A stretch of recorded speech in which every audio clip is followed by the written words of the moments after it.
There's a new name for Toyota in Lanarkshire. From one of the UK's biggest names in motor retail. Macklin Motors Toyota is now open in Hamilton. We're bringing you everything Toyota backed by first-class service. So come and view the stunning new Toyota range, all with up to 10 years warranty. Including the Aygo Cross and the new Yaris Cross compact SUV. See our great choice of approved used Toyotas. Our formidable range of commercial vehicles, including the Hilux. Get expert servicing from our manufacturer-trained technicians. And specialist advice from our Motability team. Macklin Motors Toyota is open now. At Whistlebury Road, Hamilton.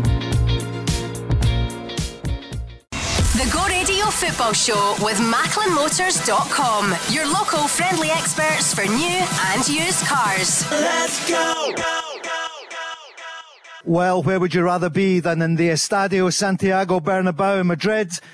The Radisson Red in Glasgow on the banks of the Clyde. We're here, the Go Radio Football Show. But what better company than many of the Celtic fans who've joined us here for the programme tonight at Real Madrid against Celtic. Mark Guidi is here. We'll talk about Rangers. Last night we were here for the match. And a man, well, a Celtic legend. Everyone delighted. Get some pictures already. The one and only John Hartson. John, good evening. Thank you, Paul. Good evening to you, mate. Great to be here for the programme tonight. Yeah, I mean, where will we start? You could say nothing to play for. Are you kidding? Real Madrid against Celtic in the Champions League. Yeah, well, I think it's a great game. I think Celtic have had good moments in all the games. I think they've troubled the opposition, no more so than Real Madrid in game one. I thought Celtic could have took the lead in that game if we'd had better, more clinical finishing on the night. But tonight, obviously, Real Madrid, the champions, the holders, they're the league leaders in La Liga, just a point ahead of Barcelona. They've got wonderful players. But embrace it. You know, nobody really expects Celtic to go to Real Madrid and play them off the park and win the game. Everybody knows it's a very, very difficult fixture. But what an experience for some of the guys. You know, some of the younger players, the likes of Jota and Hitati and one or two others, they've not got Champions League experience. So what a place to give them the experience. Away at the Bernabeu in Game 6, we're already out. I don't like the word free hit because I don't think Ange would want to use it as a free hit. He'd still want his players to go and perform and play their football. And on the evidence of how we've played, maybe Real Madrid might just take their eye off the ball slightly because they're already through to the knockout stages. Maybe we can just go and steal a march tonight. 5:45 kickoff. We'll be on right up until kickoff. Mark, for the Celtic fans, it's been a different atmosphere than it was with the Rangers fans with the Champions League. A step too far for Rangers. Ange Postecoglou said 2 weeks ago that Celtic do feel at home in the Champions League. They should have done better on occasions. How are you feeling about this game tonight with Real Madrid? Yeah, well, I think Celtic have acquitted themselves well, albeit, again, at the bottom line it's no victories out of 5, 2 points. But I think they've been on the front foot. In most of the games, with an hour or so, they've done well. I mean, they've missed, you could argue they've missed 5 or 6 sitters over the course of the games. That said, the 2 chances that Alfredo Morelos has had, the one last night and the one last week in Napoli, Celtic haven't, I don't think, as clear-cut chances as that. But I've said from moment one, Paul, after assessing the opening game at Celtic Park, I think Celtic looked anxious and maybe trying too hard, overthinking it in the final third. I mean, you take Kyogo, for example. He's finishing Sunday against Livingston. Took his touch, boom, it was in the net. 4 days earlier against Shakhtar, you know, he finishes weekly on a one-on-one. So, look, if they take their chances, they're in with a wee chance tonight. Real Madrid still need to win, possibly to be guaranteed that they top the group and they'll want to top the group. But we'll wait and see the teams. A lot will depend. We'll get a flavour of what Real Madrid think once we see Carlo Ancelotti's starting 11. Well, let's get the team update from Ange Postecoglou. This was him speaking earlier. Squad-wise, Cameron Carter-Vickers pulled up a bit sore after the game on Sunday or so, whenever it was. The artificial pitch wasn't great for him, so we've left him at home. Everyone else, apart from Callum, obviously, is out, is fit and available, and we're looking forward to it. So Cameron Carter-Vickers, a bit of a precaution as well, looking to the next 3 games this week, or if he'd been fit, he would have been in tonight. He's such a cornerstone of that defence. Well, he's obviously struggled, and Ange, the AstroTurf pitch up at Almond Vale at the weekend, he's obviously maybe a little bit stiff, Cameron Carter-Vickers. Maybe he's feeling a few injuries, maybe certain parts of his body. Ange is clearly not a fan. Neither am I of them pitches. I understand why lower league teams have them. They can make a lot of money. They can lease the ground. They can rent the stadium out on weekends to local businesses. I understand financially why they are put down and why the SPFL allow the Scottish teams to play with that type of pitch. But it is what it is. There's several teams now that have them. But it's unfortunate that Cameron Carter-Vickers misses out because Ange have said he's almost saying that if it wasn't for the pitch, he would have played. If he'd have played on grass, maybe, he might have been available. So that's a blow. I think it'll be Welsh and Jens, naturally. I think it'll be the natural two that will play two centre-backs tonight. But Cameron Carter-Vickers, I think we missed him a couple of weeks ago. We lost that game at St Mirren. He was out. Yep. So he's become a real pivotal, important player for us. So we'll miss him tonight. But it is what it is, and Ange has to find a way to play without him. Have you played in the Bernabeu? Did you ever play? It's at the few stadiums that I haven't played. John, you were at Arsenal, you were at West Ham, you were at Celtic, you were... Name me another stadium. Yeah. But I was very lucky. I played at the Nou Camp and most of the other grounds, Love it. The San Siro, these other top stadiums. But never, actually, funnily enough, Celtic, while I was at Celtic, we never actually drew Real Madrid in any of the competitions. So...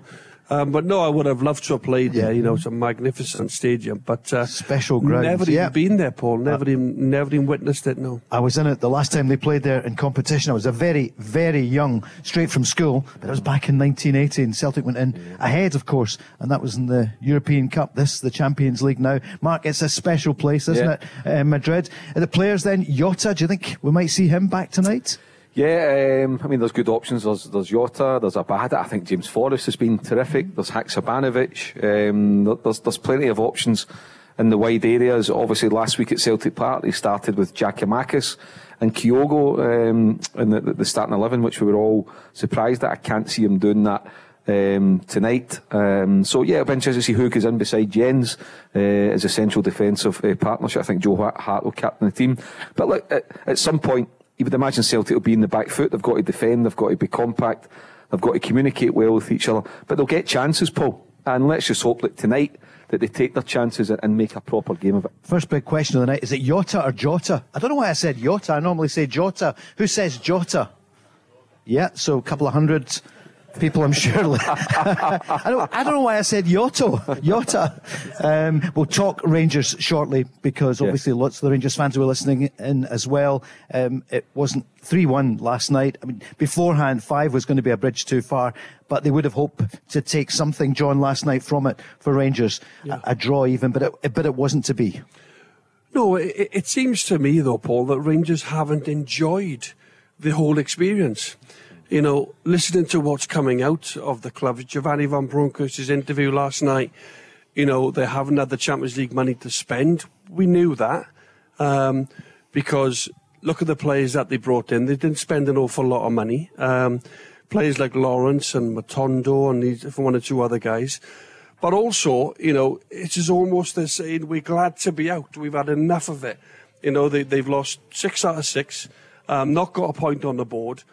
And it's almost like the opposite with Celtic. Celtic are delighted to be in it. They're embracing it. They're enjoying the challenge. And listen, if Celtic get beat 4-0 tonight, the likes of one or two of the players have not been at this level.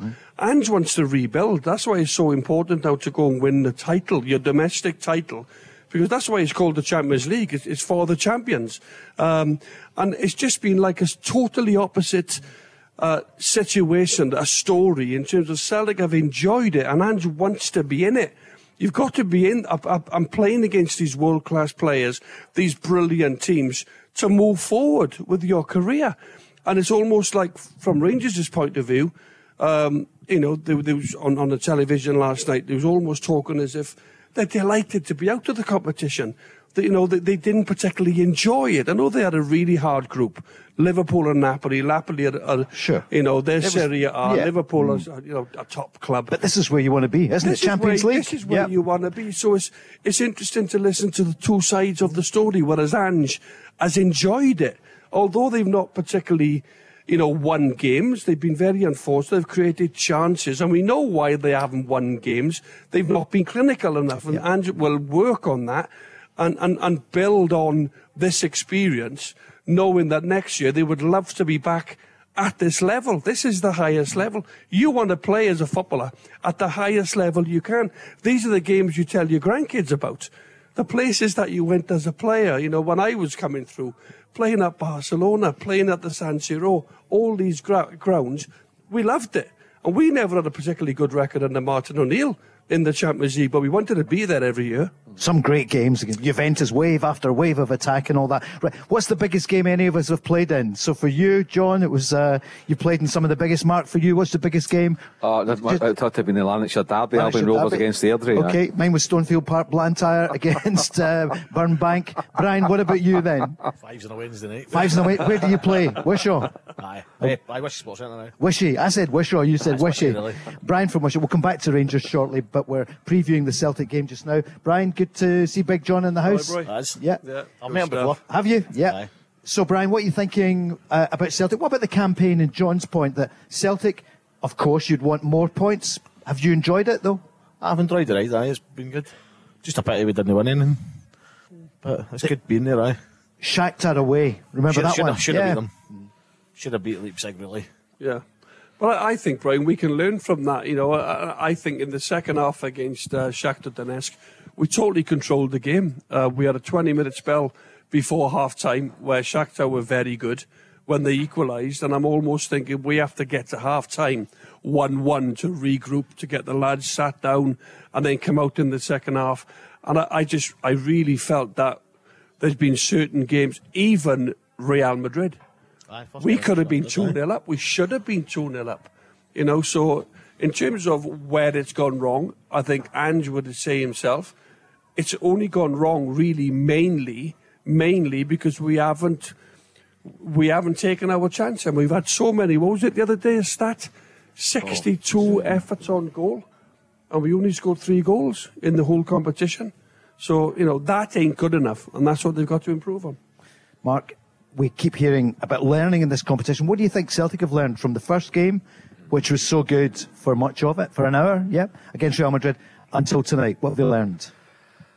What have they learned, Paul? Take your chat well. We'll assess it at the end because they might learn lessons and put them into practice tonight. So we need to see, are they going to be more clinical in front of goal? Are they going to relax more? Are they going to be more switched on defensively? You could spot wee errors, like for example, Juranovic has made a couple of weak and small errors. Nothing glaring, but things at this level you're not going to get away with. So if Celtic go and take their chances tonight, as John said, they might lose a game, but if they stick a couple away and lose 3-2, say, well, they've learned to relax more in front of goal. There's a great starting point because they're scoring goals, and then you take that on. So it's been good, and I think John's point at the top of the show actually is a great point. You can see Rangers last night, unfortunately, conceding a goal inside 4 minutes. You only when the TV cameras have flashed around the stadium, and you see a lot of fans sitting their head in their hands thinking, oh my God, here we go. Whereas with Celtic, they have embraced it. That they've not won a game, but they've enjoyed it. They've enjoyed the experience, which is good. And it's a shame that, I agree with you, it looks as though the Rangers players, the Rangers management and the Rangers supporters haven't enjoyed. When you think of the opening game, Rangers have never really recovered from the 4-0 defeat in Amsterdam. Back to Celtic tonight. Let's hear from Matt O'Reilly, who's looking forward to this game in the Bernabeu. Yeah, no, it's exciting to be here. I got a look at the pitch just now. Was able to take in the stadium quite early, so that's nice. Yeah, really looking forward to it. It's Real Madrid, isn't it? So I think from our point of view, we just want to show that we do belong at this level, in a sense, and do our best to get a result and put on a good performance. Brian, who's joining us here on the Go Radio Football Show with Macklin Motors. The manager said, enjoy the tour to the fans, because it is amazing going round that stadium, but don't be overawed tonight. How are you feeling about the game? How do you think it's going to go? I'd love to say we're going to beat them, but I can't see us beating them. No, in Bernabeu anyway. Hopefully we can put a performance in and jog an account ourselves. And of course, they need a win to make sure that they come out on top. And that's where you would want to be and where they would want to be as the defending champions. And I see they drew at the weekend, a late goal, which the manager, I see a 4-match ban, Ancelotti, because of his protestations at the end. What's your scoreline and what do you think? Score? I think we'll score. Yeah. I think 4-1 defeat. A 4-1 defeat. Okay, some of your former friends over there. Brian, that's took the pressure right off me, by the way. I'm going to say 2-1 defeat, but you took the pressure right off me there. It's Real Madrid, isn't it? Yeah. What the players they've got. Yeah. Who's your all-time favourite player, apart from Henrik Larsson, which we normally put it? Would it be Larsson, your all-time favourite Celtic player? No. Maybe not. All right, okay. When I was growing up, my top with Hartson 10 on it. Brilliant. I got told to... you can come every week, Brian, if you want. Fantastic. You're welcome every week, pal. Yeah. I don't know. Were you always just a boy. Were you always a sook at school? Was it? I'm kidding. What about some of the goals from Big John? Big Bad John. Great player. Yep. Absolutely brilliant. Oh, thank you, mate. Fantastic. Thank you. What was your favourite one? 110 he got. What was your favourite one? His goal against Liverpool. Yeah, I enjoyed that one. Were you at the match? Nah. I was at that game covering it, and going in, the media guys were saying, who will Liverpool play next? They just thought that they would win, a bit like Souness did at the Blackburn game. Do you remember that? And he thought, we'll get you back down the road, and my goodness, they did, didn't they? But you give them something to think about. But the Liverpool game, people couldn't believe it. Alan Thompson as well, and Hartson. He can't score from there, can he? He was so far out. Always. Yeah. And Samo still claims that he meant that goal. I can't believe he didn't mean that under the wall. He just hit it as hard as he could. Nice kick. So I hope he's not listening, by the way. Mark, Benzema though could well be playing tonight, couldn't he? The Ballon d'Or winner. And in a way, I think, do you want him to play tonight? The Celtic fans are saying yes. Look, the Celtic fans, what is there 8,000 or 9,000 that have travelled, but there's maybe only 2,000 have got tickets, or just less than 2,000. Maybe a few more will get their hands on them to get into the stadium. But I think, one of the and I'll use the word, the pleasure of being in the Champions League this season, even though it ended in defeat in the opening game, was watching Toni Kroos and Luka Modric. I mean, it was really special. As John said, Paul was there, it's been 40 years since Celtic played Real Madrid, so to see Modric and Kroos operate the way they did was absolutely first class. So that was a highlight. And tonight, for the Celtic team, for the Celtic manager and for the Celtic supporters, being in the Bernabeu, I've been lucky enough to be there. It is an exceptional arena, it's brilliant, and I don't think Celtic's going to win the game, but I know they'll go out and embrace it and enjoy it, and that's so important. Here's Ange speaking about the Celtic fans.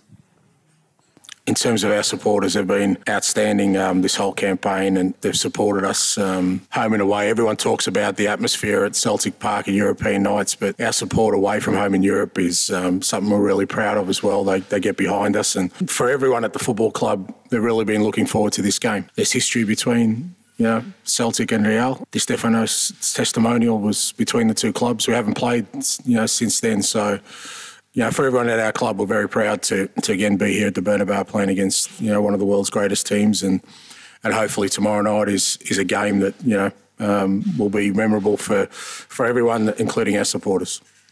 He speaks brilliantly, doesn't he? And he mentioned there the Di Stefano testimonial back in 1967. There was an outstanding player, not just Di Stefano on the night. Well, Jimmy Johnson, I think Jimmy Johnson stole the show night, Paul, by all accounts, and not only were the Celtic supporters very proud of him, that the Real Madrid supporters, and in fact was there not a pretty much like a fight on the pitch from the Real Madrid players were fighting amongst each other to see who was getting Jinky's jersey. They all wanted it at the end of the game. So nearly walking to get it. So what a special occasion that would have been, and for Celtic to be requested to go and play in Di Stefano's testimonial, that's very, very special. We've got the teams. I'll give you the teams just ahead of the break. The Celtic lineup, here it is. It's Joe Hart. I'll just give you as it's come out. So Hart, Taylor, Starfelt, he's back.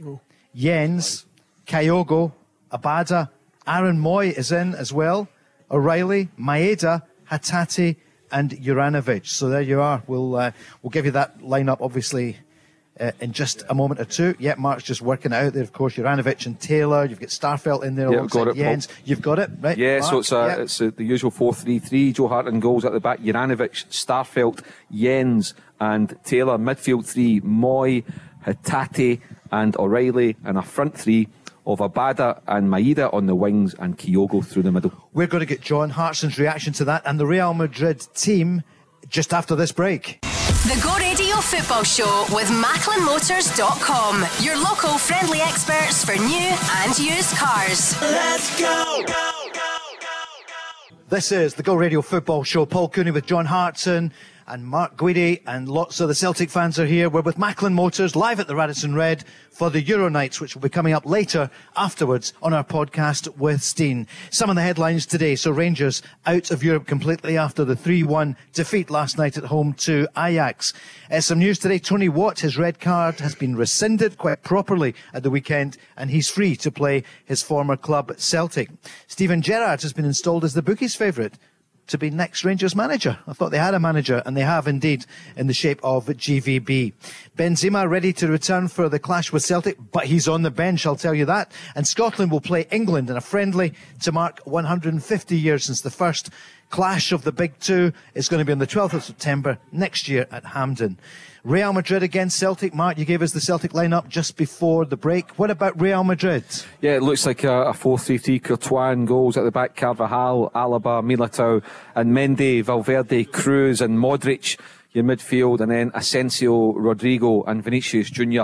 making up a quite formidable forward line. Certainly is. And the Celtic lineup, we know no Carter Vickers, but Carl Starfelt back, Mark, for the first time in a couple of months. Yeah, so it'll be Starfelt and Jens playing together. Obviously Taylor and Juranovic picked themselves, two top class fullbacks when it comes to the big games. They two are always in.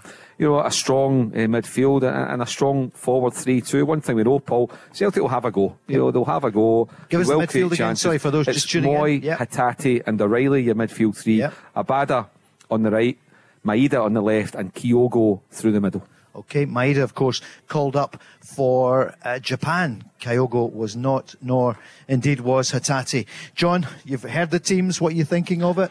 Well, I think it's as good a team as he can put out there. The only one thing me and a few of the lads with us tonight were slightly not concerned about, but Ange obviously feels he's ready. Is Starfelt having been out for what the last 3 or 4 games, and then obviously you've got Welsh on the bench. He obviously feels more comfortable, or just as comfortable playing Starfelt, bringing him back so soon. To play such a game of this high intensity with Jens. He loves Starfelt, doesn't he? He does. Yeah, he likes Starfelt. Yeah. He's probably waiting for him to come back. His minutes in his legs tonight. So that was the only one for me. Other than that, I think we're very strong. Obviously, we're without our captain, McGregor. No Jota, but Moy, Hatate, O'Reilly, they're very solid. There's a good balance in there. And Abada, Maeda, Kyogo, they've performed so well for us on so many occasions now. And a strong bench, as you indicated. Bain and Siegrist, Giakoumakis, Haksabanovic, Turnbull, McCarthy, Jota, Bernabe, Abildgaard, Forrest, Ralston and Welsh. That's as strong a bench as we've seen in a long time. Connor joins us, dental technician, great teeth there. No advertising, I can bring you onto the department.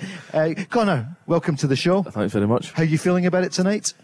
I'm confident. I think we'll definitely score. I think with Maeda's pace and Abada's extra quality, I think we could get a goal. I would prefer Jota on the wing. Pardon the song, obviously. Yeah. But I think with Maeda's work rate, I think we'll get a goal. Giakoumakis seemed to kind of pressure the two centre backs the last game, and I thought he gave a wee bit more than Kyogo. So I'm a wee bit surprised, but I think we'll do all right. I think we'll get a goal and give a good account for ourselves. Mark, could he be looking to the weekend by playing Kyogo rather than Giakoumakis? I think that in terms of the people who've travelled, he's picked the strongest 11 available. So, like, leaving Carter Vickers behind, he's not what he's risking. Obviously, it's important that Celtic win their 3 games before we get into the World Cup break as well. But certainly, players available. I think he's picked the team that he thinks can win the game tonight. I don't think he's picked a team with one eye on Saturday, Paul. I think he's absolutely focused on this. What do you think of the lineup? Yeah, I think it's as good as you could go. But, would Haksabanovic be better than Maeda? Possibly. Would James Forrest be better than Maeda? Possibly. Could you have Somebody else in there, yeah, you know, could you have Giakoumakis instead of Kyogo? Aye, you know, why not? But I think that, you know, I don't think there's anybody that's not in the starting 11 you could say, oh my God, I can't believe he's left him out. I think, you know, he's got as good a starting 11 as he could pick from the squad available. Conor, how have you felt about the campaign so far? I think we've deserved to be in the competition. I think we've put a good contribution in. Sorry, I just think we've not been clinical enough. I think you look at how many shots we've had and they've not been finished. I think it's quite disappointing. How surprised are you at that? Because players like Kyogo, who are almost scoring for fun at home, it's been different in the Champions League. I think it's a level above. It's a completely different level. Defenders are much better quality, and I just think I think it's a lesson learned for next year if we qualify, win the league this year, hopefully. And I think that's obviously, you never know, but I think we will win the league this year. We're good enough, and I think it's a lesson learned for Ange to then bring in the quality, and we'll take the advantage of it next year if we get there. So we never know, but this year is just I think it's just been a learning curve, and especially Real Madrid, and you don't know. Leipzig have been kind of up and down the past few years. Yeah. So before, when the old manager in Leipzig had, I feel like Shakhtar got them at a good time, and we got them not so good time, if you get me. So they're back on the up. Yeah, look at the way they started against Shakhtar. Listen, I think Shakhtar, I think clinical. If we were clinical against Shakhtar, then we'd get the 6 points. John? Well, I agree. I agree with Conor. Conor, yeah. And it's really hard. I can't put my finger on it. I really can't. I'm looking at it. I'm thinking we've got really good front players, right? We've got Kyogo, we've got Giakoumakis, who are scoring for fun domestically, right? With the leading goal scorers in the league. Jota can score a goal. Maeda can score a goal. So for me, it's really difficult to think, well, why aren't we scoring at the highest level? We're creating chances, which is a good thing, because I was always more concerned when I never got a chance in a game. Mm-hmm. I didn't mind missing chances, because I'm thinking, well, I'm making the right runs, I'm getting into the right areas, my teammates are picking me out, they're giving me good service. I've just got to work on that mentally myself. I've got to get on the training ground and work on my finishing. I'm sure the lads are doing it. I'm not going to criticise Kyogo and Giakoumakis and Jota for missing chances. They'll be feeling it themselves. They'll be knowing that they've got to do better. But they are wonderful technicians. They're goal scorers. And it's just this sort of...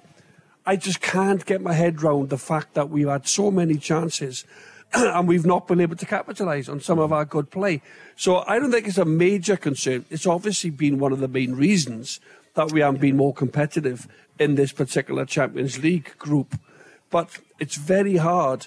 How can you criticise Kyogo when he scores a goal like he did against Livingston at the weekend? Mm-hmm. When it's bang, bang. It's a remarkable finish. How can you criticise Giakoumakis for not scoring goals? He's a goal scorer. That's why we brought him to the football club. So it's for them to come back and go, well, do you know what? If I get another opportunity at this level next year, I'm going to make sure that I score. I'm going to be a bit more composed in front of goal. And will they get a chance tonight, John? Because you always get chances, don't you? Even in the Bernabeu? I think Celtic are capable of making chances tonight. I think one thing tonight at home at the Bernabeu, Celtic have got to keep the ball in the middle of the park. You know, I think Modric and Cruz and the likes of Valverde, they keep it really well. They play in front of their home crowd like Celtic are. We're very confident at home. You know, we have the lion's share of possession. We keep the ball ever so well. We push our full-backs forward to get that extra man, create that extra, like, whoever's in space in the middle of the park, give the spare man the ball. That's how we play. I think Real Madrid will be similar tonight. That's John Hartson speaking about Real Madrid. Let's hear Ange Postecoglou speak about the Spanish champions. Yeah, great atmosphere. It's one of the iconic stadiums in the world. I think even if you ask the Real Madrid players, they'll tell you about the atmosphere that we create at Celtic Park. It's always a memorable game, and it's always a great experience, and we're looking forward to it for our club as well. As I said, we haven't played against Real for a very long time. For our football club, we're looking forward to the experience. More importantly, we want to make sure that we give our supporters and our fans something to be proud of. just give it everything tonight, Mark. Yeah, it's the last game. Celtic know they're out of Europe. There's pressure on them to go and perform well. There's pressure for their supporters. There's self-pride when you take out the pitch. You don't want it in the back of a battering. You don't want to ruin the good work that they've put in the previous 5 games. Does that make sense? Even though they've not won a game, I get all that, but they have, a lot of positives to take out. So yeah, have a go, Paul. Tonight you're in the Bernabeu. Some of these players might never play at the Bernabeu. Again, it might be another 30, 40 years before Celtic play Real Madrid. So go and enjoy it. And once tonight's finished, it's the same as Rangers last night. Your focus is domestically. 1 game a week, couple of midweek games here and there, and then go and get for Celtic to go and try and retain the title. Because they're not invincible, Real Madrid. I mean, I hesitate to say that pre-match, but they've had some tough games in the Champions League. Yeah, they have. But on paper, Paul, you look at that team, and with the greatest of respect to Celtic, home advantage, Real Madrid should win, and they should win comfortably. Let's not forget, Valverde, Cruz, and Modric, they are when we talk about world class. Yeah. They are world class. Vinicius Junior could go and play for any team. Courtois, arguably the best goalkeeper in the world. Ancelotti, arguably the best manager in the world. And they're at home. And they're the champions of Europe. So if Celtic are to get anything tonight, it's going to take a monumental effort. Come on, they're all in quite good form, Mark. What are you trying to do to us? That's going to be some game. Connor, your scoreline, what do you think tonight? Did you see what John did to you while you're thinking about it? Yeah, he said well noted. He said about great technician. That's because you're a technician as well. So no, that's part of the pun. I know he's a smart lad. Don't be too clever. He'll crunch you. He's crunched me a couple of times. He's a hero. Don't talk about John like that. Excellent. I think. What do you think? I think if my heart's telling me 2-1 Celtic, and my brain's maybe telling me 3-1 Real Madrid, but I'll go with my heart. So I think we'll definitely score, and I think we'll put a good performance out. Last game, we have to go for it. So I'm confident we'll put a good performance out. So and the lineup shows that as well. I think we've got a good defence as well. So I'm confident. John. Yeah, but listen, it's great to be confident. It's brilliant that you're positive, and Ange is always positive. And there's no doubt that Celtic can cause problems. I've mentioned the players that we have on the pitch tonight. Maeda, if he can run at the Real Madrid defence, with his pace and his power. Abada, we know if we can get crosses in, he always arrives really well on that back post. Kyogo's a world-class finisher. All right, he hasn't shown it in the Champions League, but some of the goals he's scored, and there's only a net and a crowd, so if you can score, you can score goals against anybody. It's just a case of him finding his shooting boots again. That's all it is for me. That's all it is with Kyogo, Giakoumakis and Jota. In the Champions League so far, they just haven't found their shooting boots. They've had their Ian Dowie boots on in these particular games. Ian Dowie couldn't hit a barn door from 3 yards. I played with him for 2 years at West Ham. But he's a wonderful guy. He's my best mate, Ian Dowie. That's why he'll take that joke. That's why he'll take that joke as a bit of fun. Next caller, Ian Dowie on the line. Her lawyer's acting for. What about the keepers then? You mentioned Courtois, one of the best in the world. Joe Hart.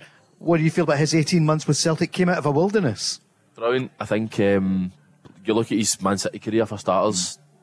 How long did it take him to win the league? He was a goalkeeper. I think he's been a standout for any team that he's been there, even going to Italy.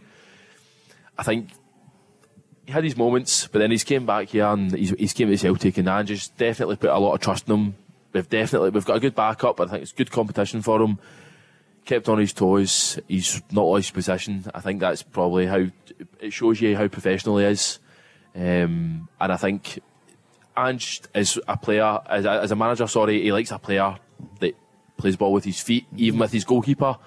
So I think that passing the ball out from the box, Joe Hart's not really showed anything apart from the Leipzig game, which, listen, you're always going to have a one-off, but I think he's shown that he's still got the ability. Even he's technically older age. He's a goalkeeper. But for a keeper, he's only 35? 35. So he's still, relatively young. Well, you look at Craig Gordon, who's recently just left Celtic, and you look at Alan McGregor as well. Good goalkeepers. Sure. Very good keepers tend to play a lot longer anyway. Yeah, very. They say keepers in their prime, 34, 35, whereas a footballer it's his prime 28, 29. Keepers, they'll almost go on forever, goalkeepers. Very good goalkeepers, and I think Joe Hart has definitely shown that he is still one of the best in the UK. So, and David Marshall as well, of course, who did so well for Scotland. And I'm just thinking of him playing so well for Celtic in the Nou Camp some years ago. Remember, Mark? So he did, yeah. You were there. As a kid, kept a clean sheet. John got the winning goal.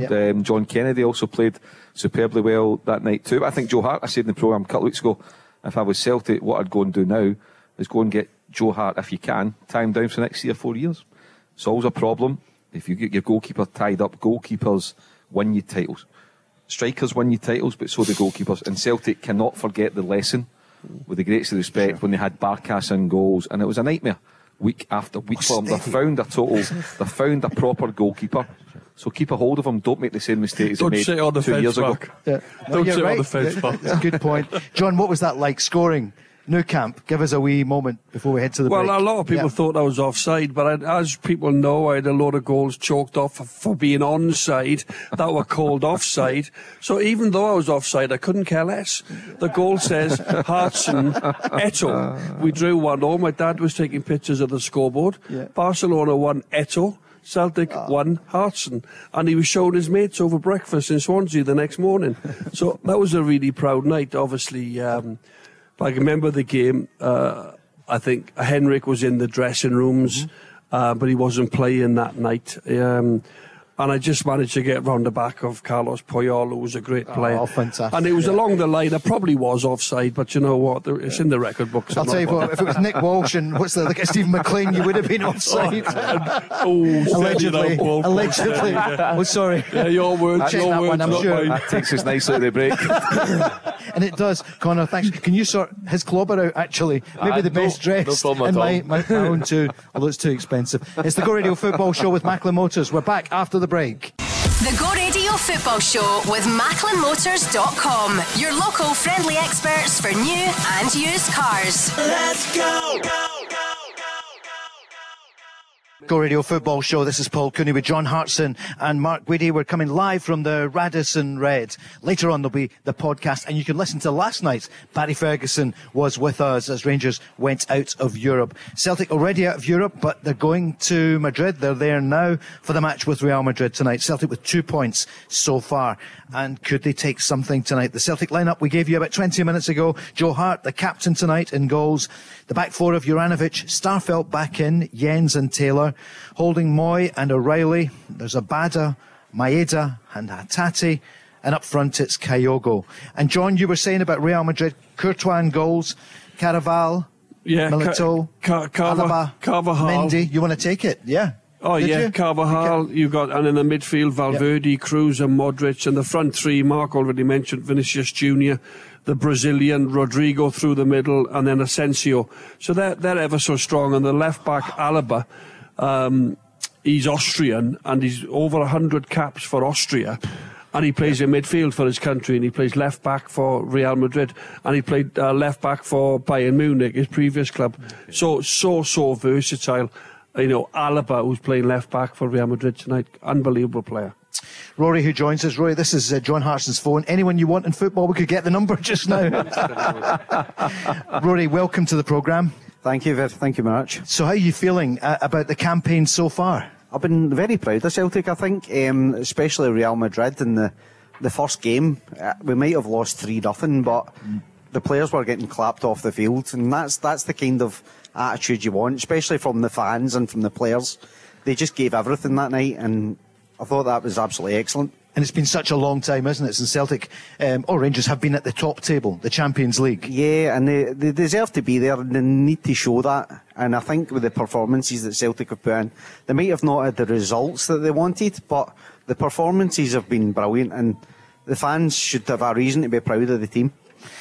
They keep saying, and it's the same with Rangers, you know, they're learning in the Champions League. And Barry did say it took him about a dozen games to get Champions League ready for matches. It's tough. What do you think? What are you hoping that your team, Celtic, have learned before tonight's game? I know a lot of the players are new to the Champions League. Yeah. They've not played in the Champions League before.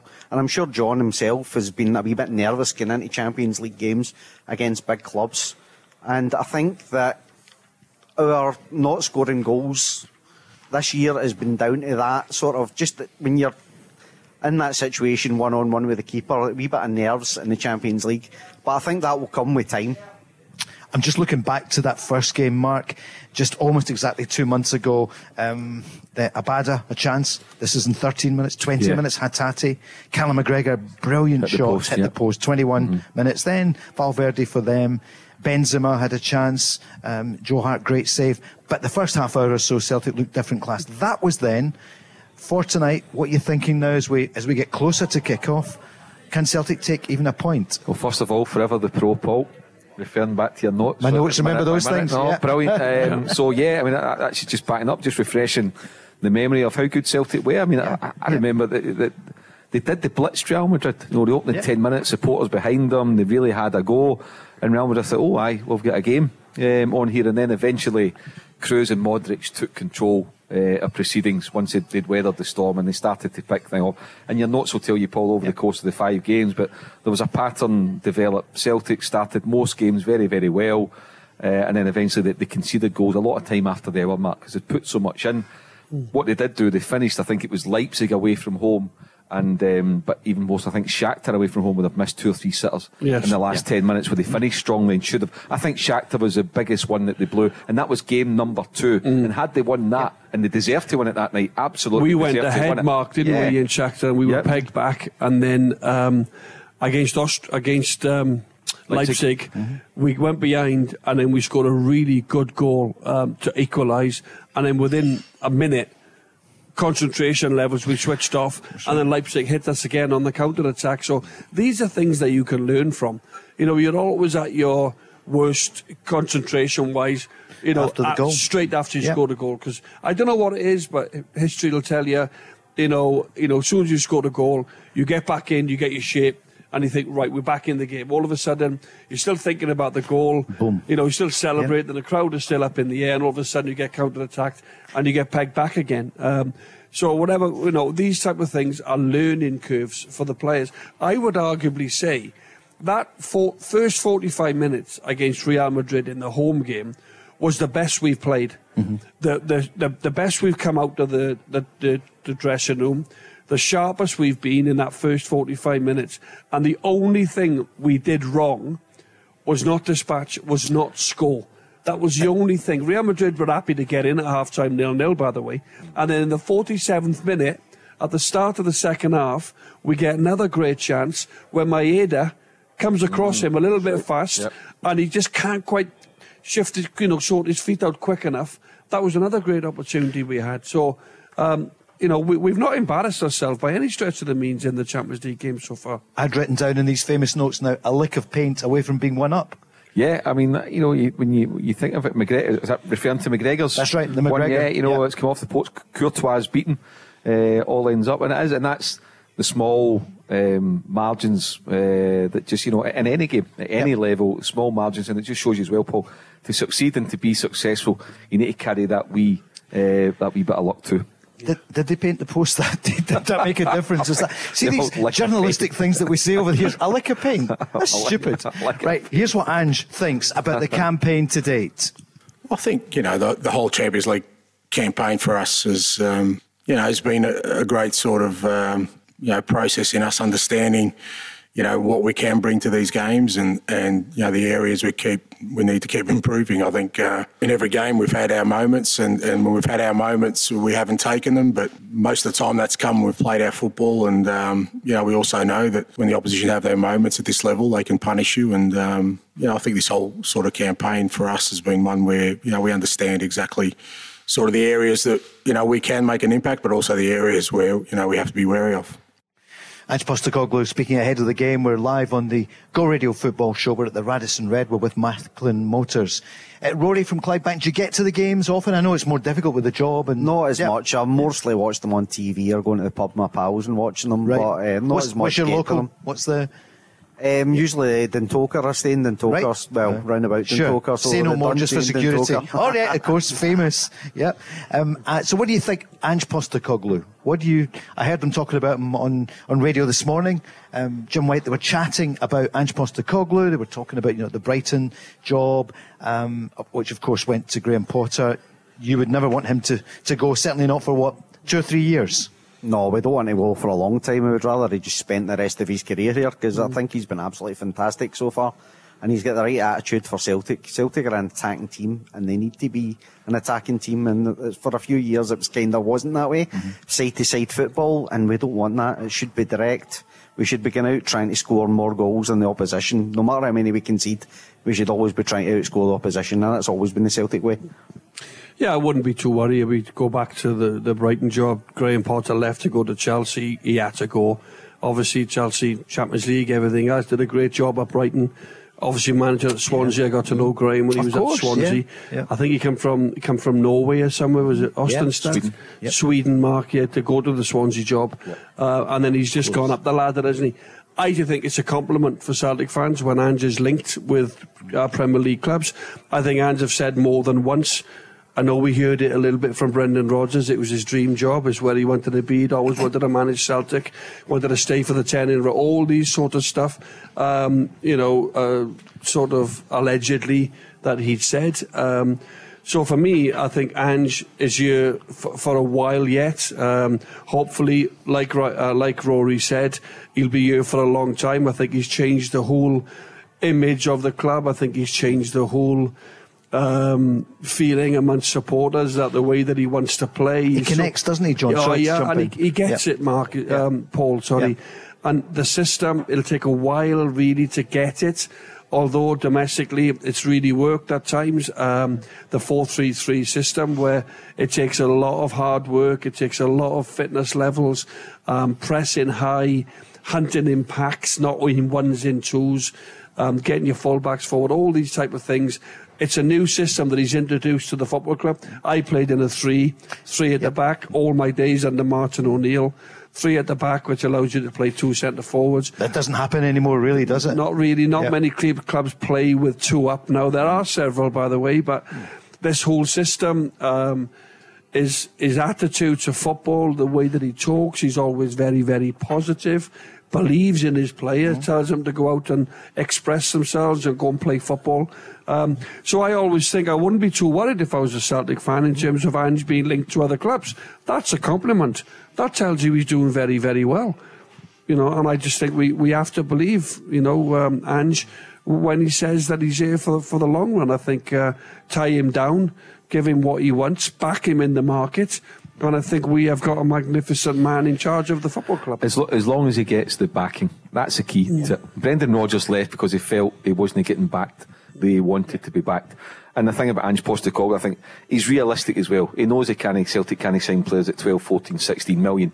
But they can, as long as they back him and he feels that the board are doing the best that they can, then he'll stick around. And I think Ange, you could probably say he's maybe a top 8 manager rather than a Wales or a Brighton, and maybe people probably think they're a bottom 6 club down south. It depends what he thinks his career path is. Because if you're not, with the greatest respect, if you're not winning games in Europe, you ain't going to a top 6 club in England. So he might feel he might need to take that stepping stone like Graham Potter to go and achieve that. But I don't see him going any time soon. I think he's very much committed to Celtic. I think you said there, Mark, back in, and I think that's a brilliant point. Yeah. But I see similarities to when Martin O'Neill came to the club. He bought me for $6 million. He bought Chris Sutton. He bought Alan Thompson. He bought Lenny. I think you look at Ange, he's been allowed to go into the Asia market and bring in the 4 Japan internationals that he's brought in. He was able to put the money up to buy Jota when Jota was coming in at 8 million. Carter Vickers, been 6 or 7 different clubs on loan, comes to Celtic and says, I want this guy permanent. The board back him, and they pulled the £8 million out. 1 or 2 others, O'Reilly, Abada, £3 million for Abada. Not many games in the Israel, playing for the Israeli national team. So I see similarities in terms of backing the manager. And if the club want to be in the Champions League every year, then they have to back the manager. Great chat. That's the first out. Rory, what's your scoreline? I'm going to go 2-1 Celtic. I'm going to be positive tonight. 2-1 Celtic? Yep, just looking around the crowd here. Yep, I think quite a lot of people would certainly go for that. Going to take a quick break. The news is next, and then the game itself, 45 minutes away. The Go Radio Football Show with MacklinMotors.com. Your local friendly experts for new and used cars. Let's go! The There's a new name for Toyota in Lanarkshire. From one of the UK's biggest names in motor retail. Macklin Motors Toyota is now open in Hamilton. We're bringing you everything Toyota backed by first-class service. So come and view the stunning new Toyota range, all with up to 10 years warranty. Including the Igo Cross and the new Yaris Cross compact SUV. See our great choice of approved used Toyotas. Our formidable range of commercial vehicles, including the Hilux. Get expert servicing from our manufacturer-trained technicians. And specialist advice from our Motability team. Macklin Motors Toyota is open now. At Whistlebury Road, Hamilton. So the table looks like this after 5 games. Real Madrid on 10 points, RB Leipzig just one behind, and then Shakhtar Donetsk on 6, Celtic on 2 points. Final games tonight, Real Madrid against Celtic, and then Shakhtar against Leipzig. And John, when you look back to that opening night when Celtic played so well but lost 3-0 to Real Madrid, it's fascinating to think back that Shakhtar thrashed Leipzig 4-1. I know, that was a remarkable result, wasn't it? We're all coming off thinking, looking at the other teams in the group and thinking, wow, Shakhtar go to Leipzig and win away from home. Yep. And obviously the game will be in Warsaw tonight as Shakhtar welcome Leipzig. Leipzig can still finish top of the group. And obviously Real Madrid will play a huge part in that, obviously home themselves tonight. So, it was a remarkable result, really. And, to think they could go to Leipzig and do that. I think Leipzig, since then, have kicked on a little bit, though. I think that almost spooked them, that result.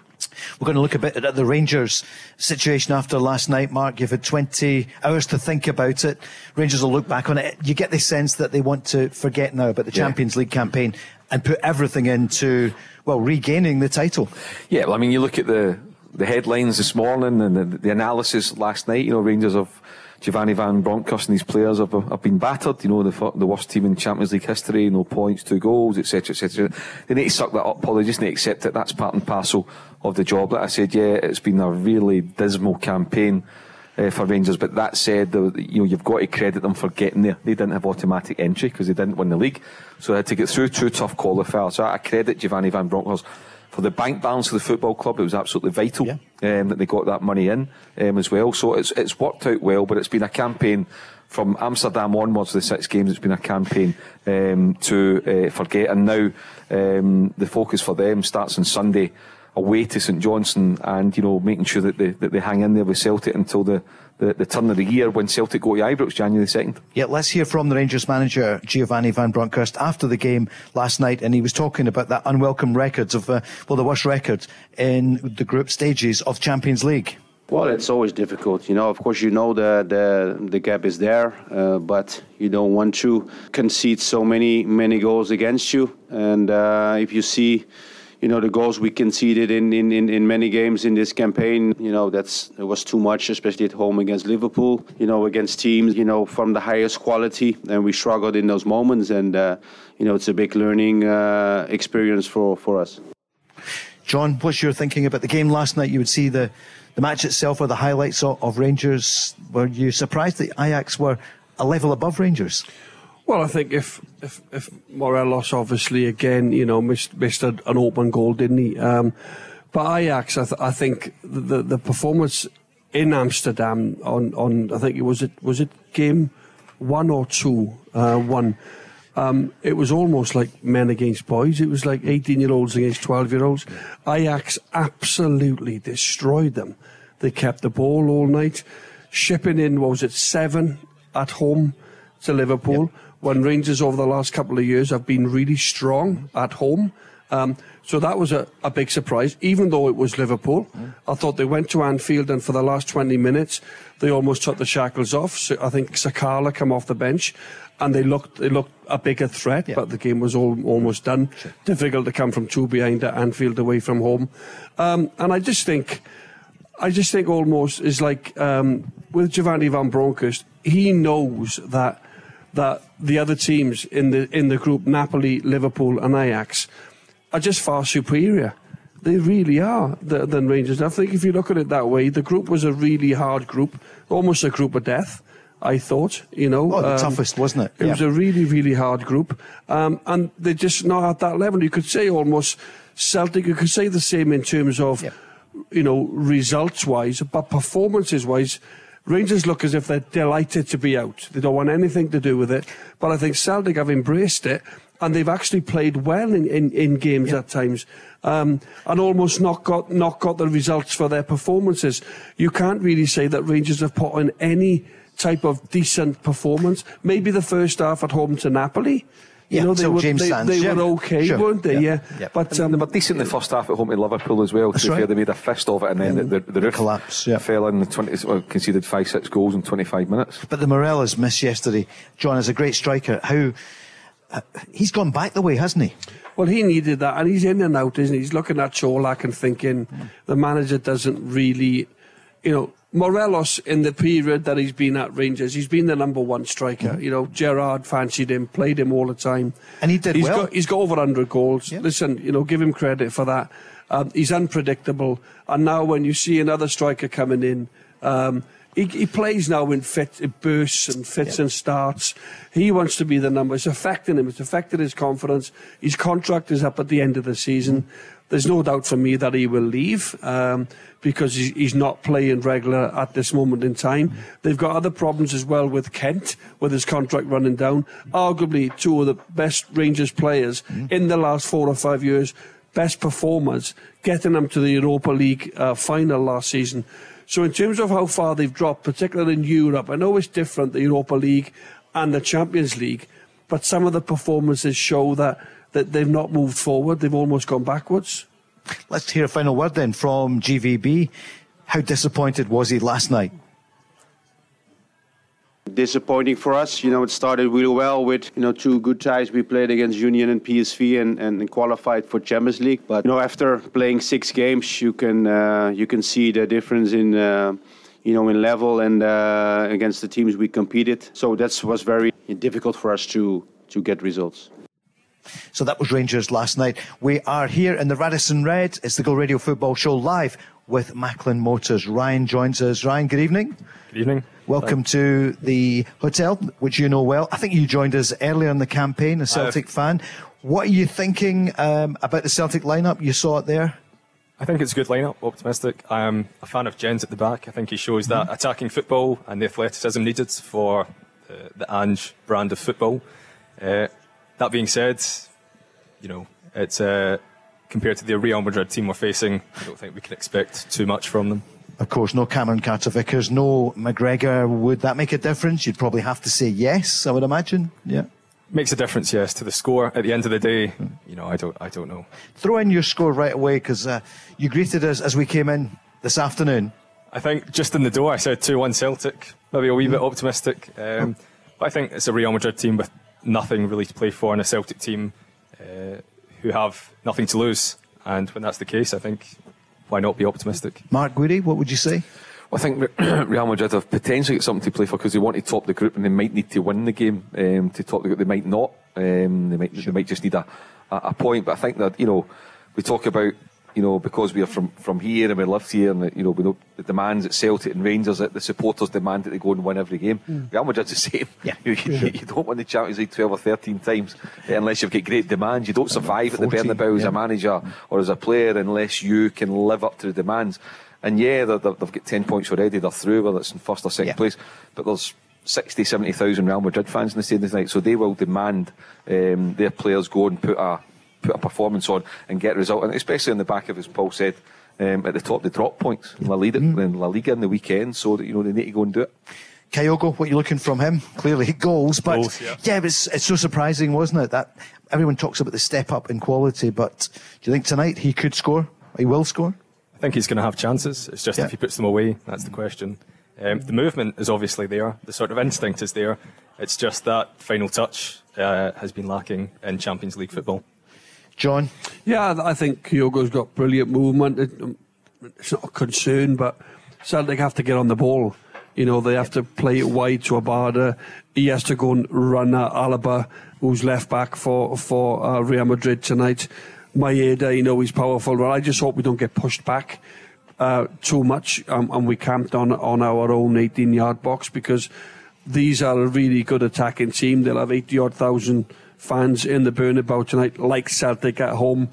we take advantage of that. We're all confident. We all want to get on the ball as players. Away from home, sometimes, you can almost sit off and against top teams and respect them. Modric can play, Kroos.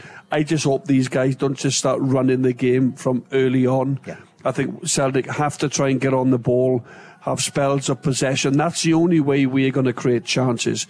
If we are on the front foot and we are on the ball, passing it well, playing our football, getting it wide and then getting service into Kyogo and getting the likes of Hetati, like we saw that in several times during the Champions League, getting forward and supporting Kyogo. That's my only concern when we creating chances. If we create chances, we've got to get a hold of the ball. We have to have great possession at times. Got to get at them, haven't you?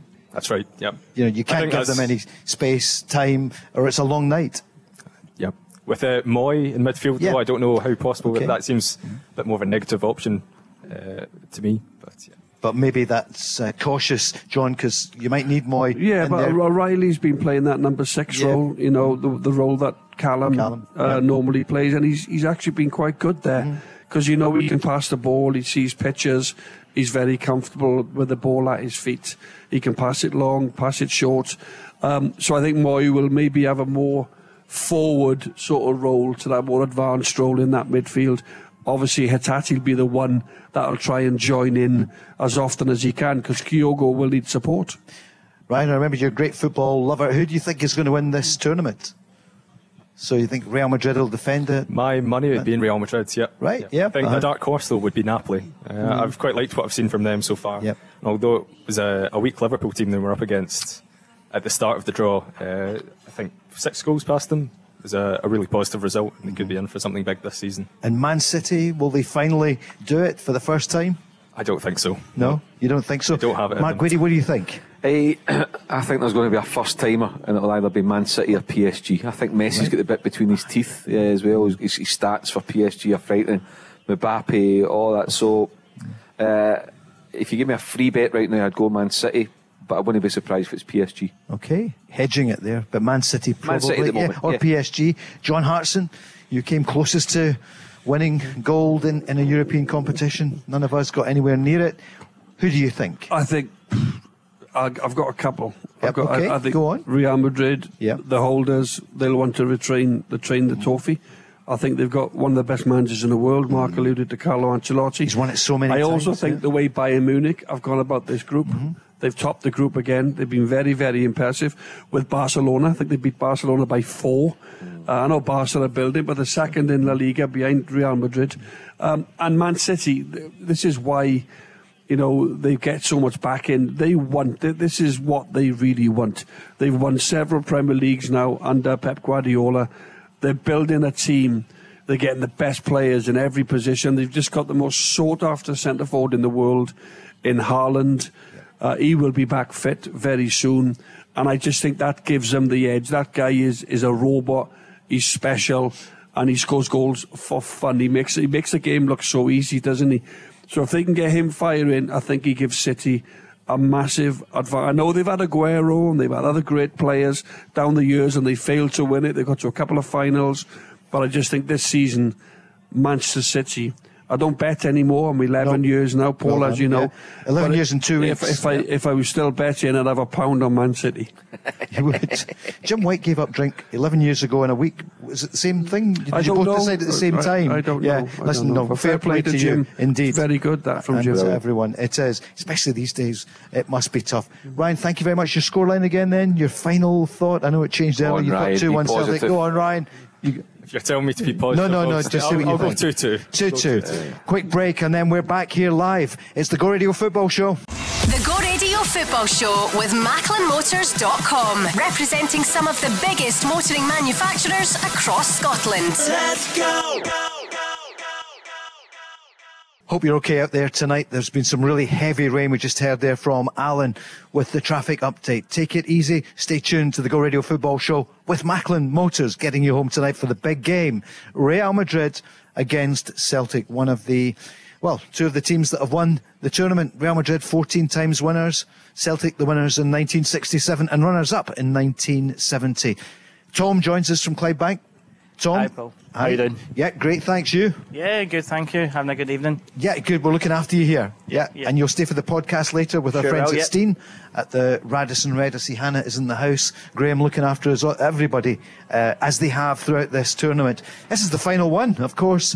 Rangers not getting any points, losing last night. Celtic 2 points. How do you feel about that? Do you think you'll look back and think, should have done better? No, I think we've done proud. We're a good football team. We're positive. Do you know what I mean? We're building. A lot of players learning, playing in the Champions League. So, yeah, we're doing not bad. Yeah. And Ange Postecoglou, what a transformation for you. I mean, when he came in at the start of last season, the Rangers were everyone's bet to retain the title. Yeah, that was a shock that we came from behind and to regain the title. But I think Ange has built a really positive team. He's still building, he's still looking to sign players and build on that momentum and keep on driving forward and hopefully win many more titles in the next couple of years. Yeah. You're not even 40. I don't think. I'm just guessing. What was the vintage period for you? Is this today the vintage period with Abadas and Kyogo, Giakoumakis, O'Reilly, and the Ange Postecoglou way of playing? Yeah, I say this is one of the better teams I say we've watched over the years. But I say you always talk about the history, but then you think about the now and then, and you want to be in the now and then and making sure you're winning the league title so that you can look back on history and say we won in 2022 and 2023 and all the other quadruple trebles and what we've won over the years. European nights are really special. What was your favourite memory? A game you were at? Just choose. Probably Celtic playing Liverpool at Parkhead. Yeah, Hartson scoring that amazing goal. And the Anfield as well, of course, when the amazing goal from John. European football. Do you think Celtic can get back to those kind of performances in Europe? I think the gulf between, say, Man City's and your Real Madrid's now are huge, as Gio said yesterday. But at the end of the day, the gulf between ourselves and the Scottish clubs are huge as well. So, and they still put up a fight. So you still have to put up a fight to get a performance. And you mentioned just during the break that with Rangers back and in it, you enjoy that competition.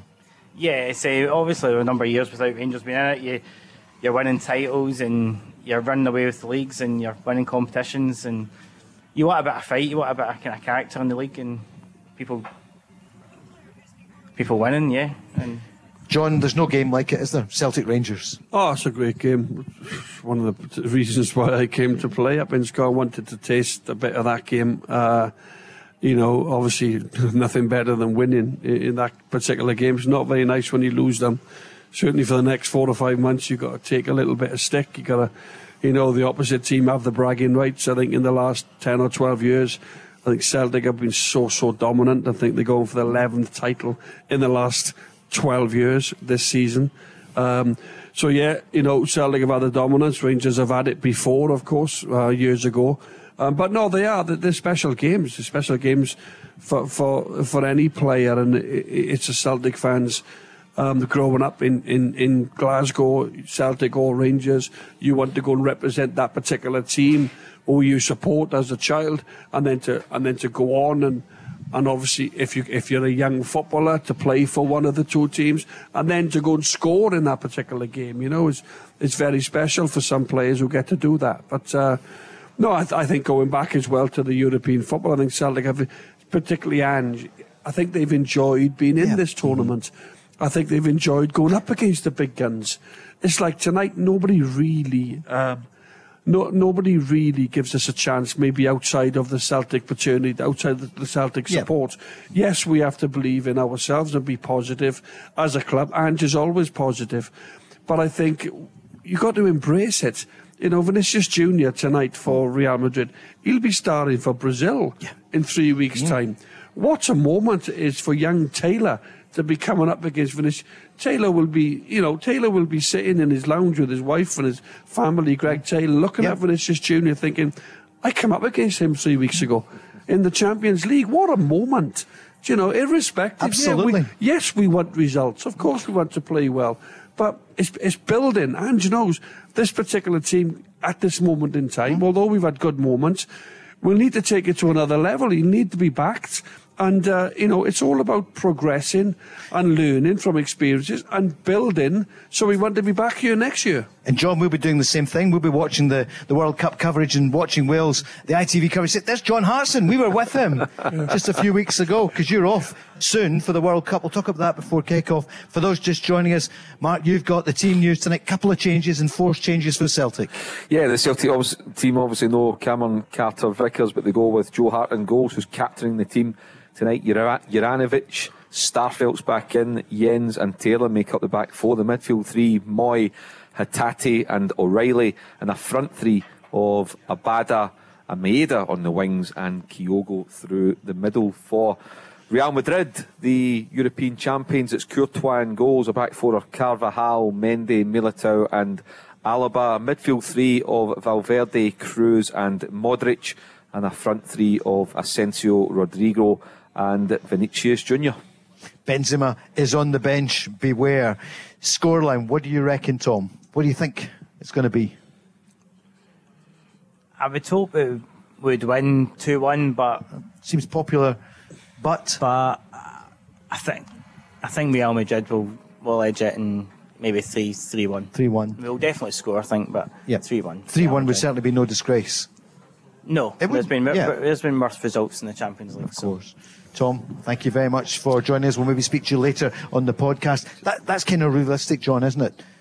A 2-1, 3-1 maybe? Yeah, I think if we have big moments in the game, like we've always wanted at this level, we have had big moments in the game. We've just failed to take them. So tonight, if we have one or two, hopefully we'll take our chances. Goals win games. I know you've got to be strong defensively against the counter-attack and against real top-class players, but we've failed to score goals in this particular Champions League. So tonight, we're very dependent. If we get opportunities, there's no doubt if we score goals, we can get something. But, they are a bit special. So, listen, my prediction is that we'll get beaten narrowly, and I think it'll be probably about 2 to 3-1. That is how I see it going tonight. 2 to 3-1. Mark, who do you think for Celtic tonight? So the captain is out long term, Callum McGregor. Yeah. The vice captain, is out tonight, CCV. Yeah. Who are the influences? I'm thinking of a young player, Matt O'Reilly, for example. MK Dons this time just over a year ago. Yeah, I like O'Reilly. I've said a few times in the programme, Paul. I like him. I think a couple of things for me. Score first. Celtic can score first, it becomes a proper game. And a couple of times they have taken the lead, and they've not been able to hold on. So that's where you need to learn lessons and be more defensively switched on. The other thing, the word I'll use, and particularly applies to Maeda, is composure. When you get into key areas, just take your time. And I'm not saying you've got loads of, but do you know what I mean? You think sometimes you're in the final third and his final ball's been poor and in front of goals with poor. Composure, relax and be composed. And if you do that, you give yourself a better chance of executing the final pass or taking your chance in front of goal. So that's key to it tonight for Celtic. But as I say, Paul, if they are going to get something tonight, and I don't think it's beyond them to go and nick a point, get a draw, they'll need to produce a monumental effort. And from Joe Hart right through the team, right up to Kyogo up top, and the substitutes as well, because we know he will make 4 or 5 changes about the 60 to 75 minute mark. Everybody will need to play their part. And on the bench, the two keepers, Bain and Siegrist. There's Giakoumakis can score goals, Haksabanovic, Turnbull, McCarthy, Jota, who'd still love to be at the World Cup. Bernabe, Abildgaard, Forrest scored a hat-trick just a couple of weeks ago, Ralston and Welsh. Tom, thanks again for joining us. We're only, 15 minutes away, less than, away from kick-off. A quick break, and then we're back, taking you right up to 5:45 when it's Real Madrid against Celtic. The Go Radio Football Show with MacklinMotors.com, representing some of the biggest motoring manufacturers across Scotland. Let's go! Tomorrow night in the programme, it'll be Andy Walker and Craig Moore on the Go Radio Football Show with Macklin Motors, and we're back till 5 to 7, and it'll become a memory. It won't be a distant memory. The Champions League, season 20, 22, 23. Rangers went out completely last night. They could have a 5-goal win, probably was never going to happen. They lost 3-1. And Celtic, with 2 points, are in one of the greatest stadia in the world, and I was lucky enough to be there a number of years ago. I think there were 110,000 that night, John. It was absolutely crazy, but it was fantastic. Yeah, I see young Joe is there over in Madrid. He sent in a picture with him and Chris Sutton, so I sent him a picture of us with John Hartson. Where's Henrik Larsson? Mark, is he in the house? We've got the other two. Yeah. So we don't need Henrik when we'll get John in. Absolutely. John, it's been brilliant having you with us. No, I've thoroughly enjoyed it. I think what we've got here in the Radisson Red has been excellent. We get a few of the boys in the crowd as well, and they add a bit of flavour to the night. And I really do think Go Radio has done something really good here, and hopefully in the future we'll continue this. Thank you. Well done, James. One good idea in 2 years. He's going to get me back for that, the executive producer. There was no need for that. I'll take the yellow card. Right, we're just getting ready. We're just waiting for the teams to be in the tunnel, and it's such a massive stadium. You've covered from that ground. I was, when was that? The 2010 Champions League final, Inter Milan against Bayern Munich. It was Jose Mourinho against Louis van Gaal. Inter Milan won. Milito, the Argentinian striker, got the goals. And it was special, the whole occasion being in the city. Before it, very privileged, Paul. Well, the Celtic fans always travel in big numbers, home and away. Alan, let's hear Ange Postecoglou speak about the Celtic fans. In terms of our supporters, they've been outstanding this whole campaign, and they've supported us home and away. Everyone talks about the atmosphere at Celtic Park and European nights, but our support away from home in Europe is something we're really proud of as well. They get behind us, and for everyone at the football club, they've really been looking forward to this game. There's history between Celtic and Real. Di Stefano's testimonial was between the two clubs. We haven't played, since then. So, for everyone at our club, we're very proud to again be here at the Bernabeu playing against, one of the world's greatest teams. And hopefully tomorrow night is a game that, will be memorable for everyone, including our supporters. That's one of the things about him. He doesn't just give you platitudes. He picks up on a great game, a special game from many, many years ago. He knows the history. He knows the history, and he's learned he's been, he's accustomed to that. And Celtic should be in the Champions League every year. There's no doubt about that, and that's what Ange wants. It's been far too long since we last played in the Champions League. So Ange's view, I think, is.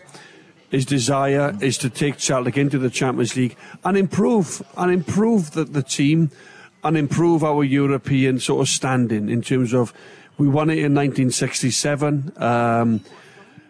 We played as well. Was it the final in 1970? Lost was it final? I know extra time. I know the history. You know your history. There you go. So I just think nights like tonight, against an incredible team, you want to be competitive, but you also want to enjoy going to these venues and trying to make a good account of yourselves. And it's brilliant to be in the Champions League. This is the holy grail of club football, and we want to keep building as a club, as a team. But Ange gets it, and he realises Celtic is global. We're a global institution as a football club, fans all over the world, and he will want to take Celtic into the Champions League every single season. That is what he will want while he stays as Celtic manager. John Hartson, you're part of the history of this club, so you do know your history. And Mark, I'm thinking there of the late great Bertie Auld, who said, son, entertain them. Go and entertain them. So that, that's a big ask tonight, but I wonder if we could see a great game of football. Paul, I think we will. I'm really upbeat about the game because we know with the team, we know with Ange. Before we would debate it, he'll maybe tinker it a wee bit more defensive. No, he's not. He's exactly the same. Whether it's Motherwell at home, Alloa away, or Real Madrid in the Bernabeu, he will play the same way, and he'll give his 11 starters the same message. So the supporters know what they're getting. And, Celtic will create chances tonight. It's just if they can take them. But I think we're in for a really good game of football. What's not to enjoy? The champions of Europe in the Bernabeu, Toni Kroos, Luka Modric, Thibaut Courtois, Carlo Ancelotti, 2,000 Celtic fans in there watching their team in the Champions League. Enjoy every moment of it because it doesn't happen often. And don't worry about their bench, John. Benzema, he's peaked. Paul, if you're worried about their bench, mate, you need a few antibiotics down here tonight, I think. Indeed. For Celtic, let's get a quick word about the players as we wait for them. In fact, they're in the tunnel now. The talking just about over. Joe Hart, big night for him, captain as well as the keeper. Big night for Joe Hart. He'll need to make some saves tonight, obviously. No Benzema, so that's a bonus, but they still have Rodrigo, Vinicius Jr. And as I mentioned earlier on, Celtic need to get spells in possession and make the most of that possession. We're relying on Maeda and Abada to get close to Kyogo, and also then do the defensive duties when Real Madrid are attacking, because they will attack on many occasions tonight. We see quite a few thousand, I think maybe 8,000 or 9,000 Celtic fans there for the game. We just see them there in one quarter of the ground. Mark, Greg Taylor, what can you say about him? What a season. Yeah, I think even beyond this season, I think he's been good. £2 million, great piece of business, and I love his mentality, because he's had to win over the Celtic support. There was a lot of, basically, long and short of it is, a lot of Celtic fans thought he wasn't good enough to wear the jersey, so he's had to win them over. A great piece of business, bought by Neil Lennon, and that left-back jersey can be his for years and years to come.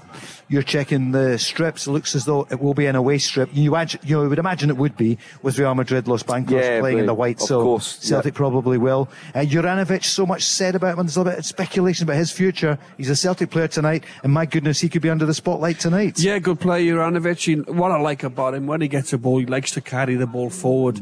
He loves to take the team up the pitch. Great energy levels, really good on the ball. Looks to join in as well when he gets over the halfway line. Can play, he's a good football player. So, yeah, Juranovic and Taylor, Celtic are lucky at this moment in time. We have two really good attack-minded fullbacks. Big night for Rio Hatate. I like Hatate, but I can't believe he's not in that Japan squad for the World Cup. I'm really, Kyogo, Mark. Totally taking it back. In, I've seen that to Paul. God, they must have some standard in a player in the Japan squad. Kyogo could be called up. There's another striker who's injured, but I think Hatate, I really like. He's another one who, eventually will go for big money. He'll be sought after by some of the big clubs in Europe. So I think he'll do well tonight.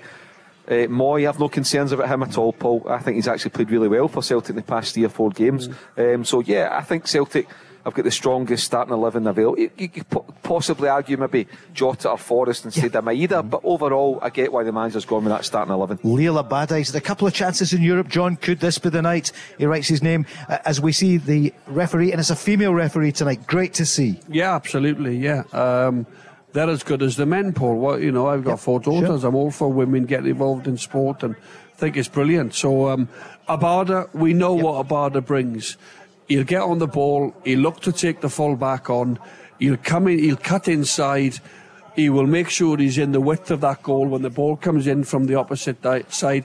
He's brilliant at that, getting himself in that far post area where he's got several goals from that position.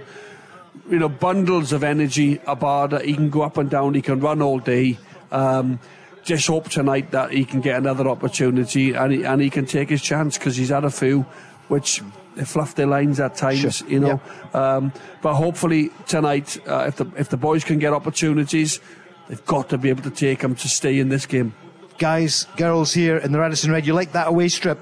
That's the best selling one, isn't it? It's like the Inter Milan strip, except it's green, obviously, rather than blue as they come out. Will make no difference. It's going to be some game tonight. We're looking forward to it. What do we think, Evan? Who's going for a draw?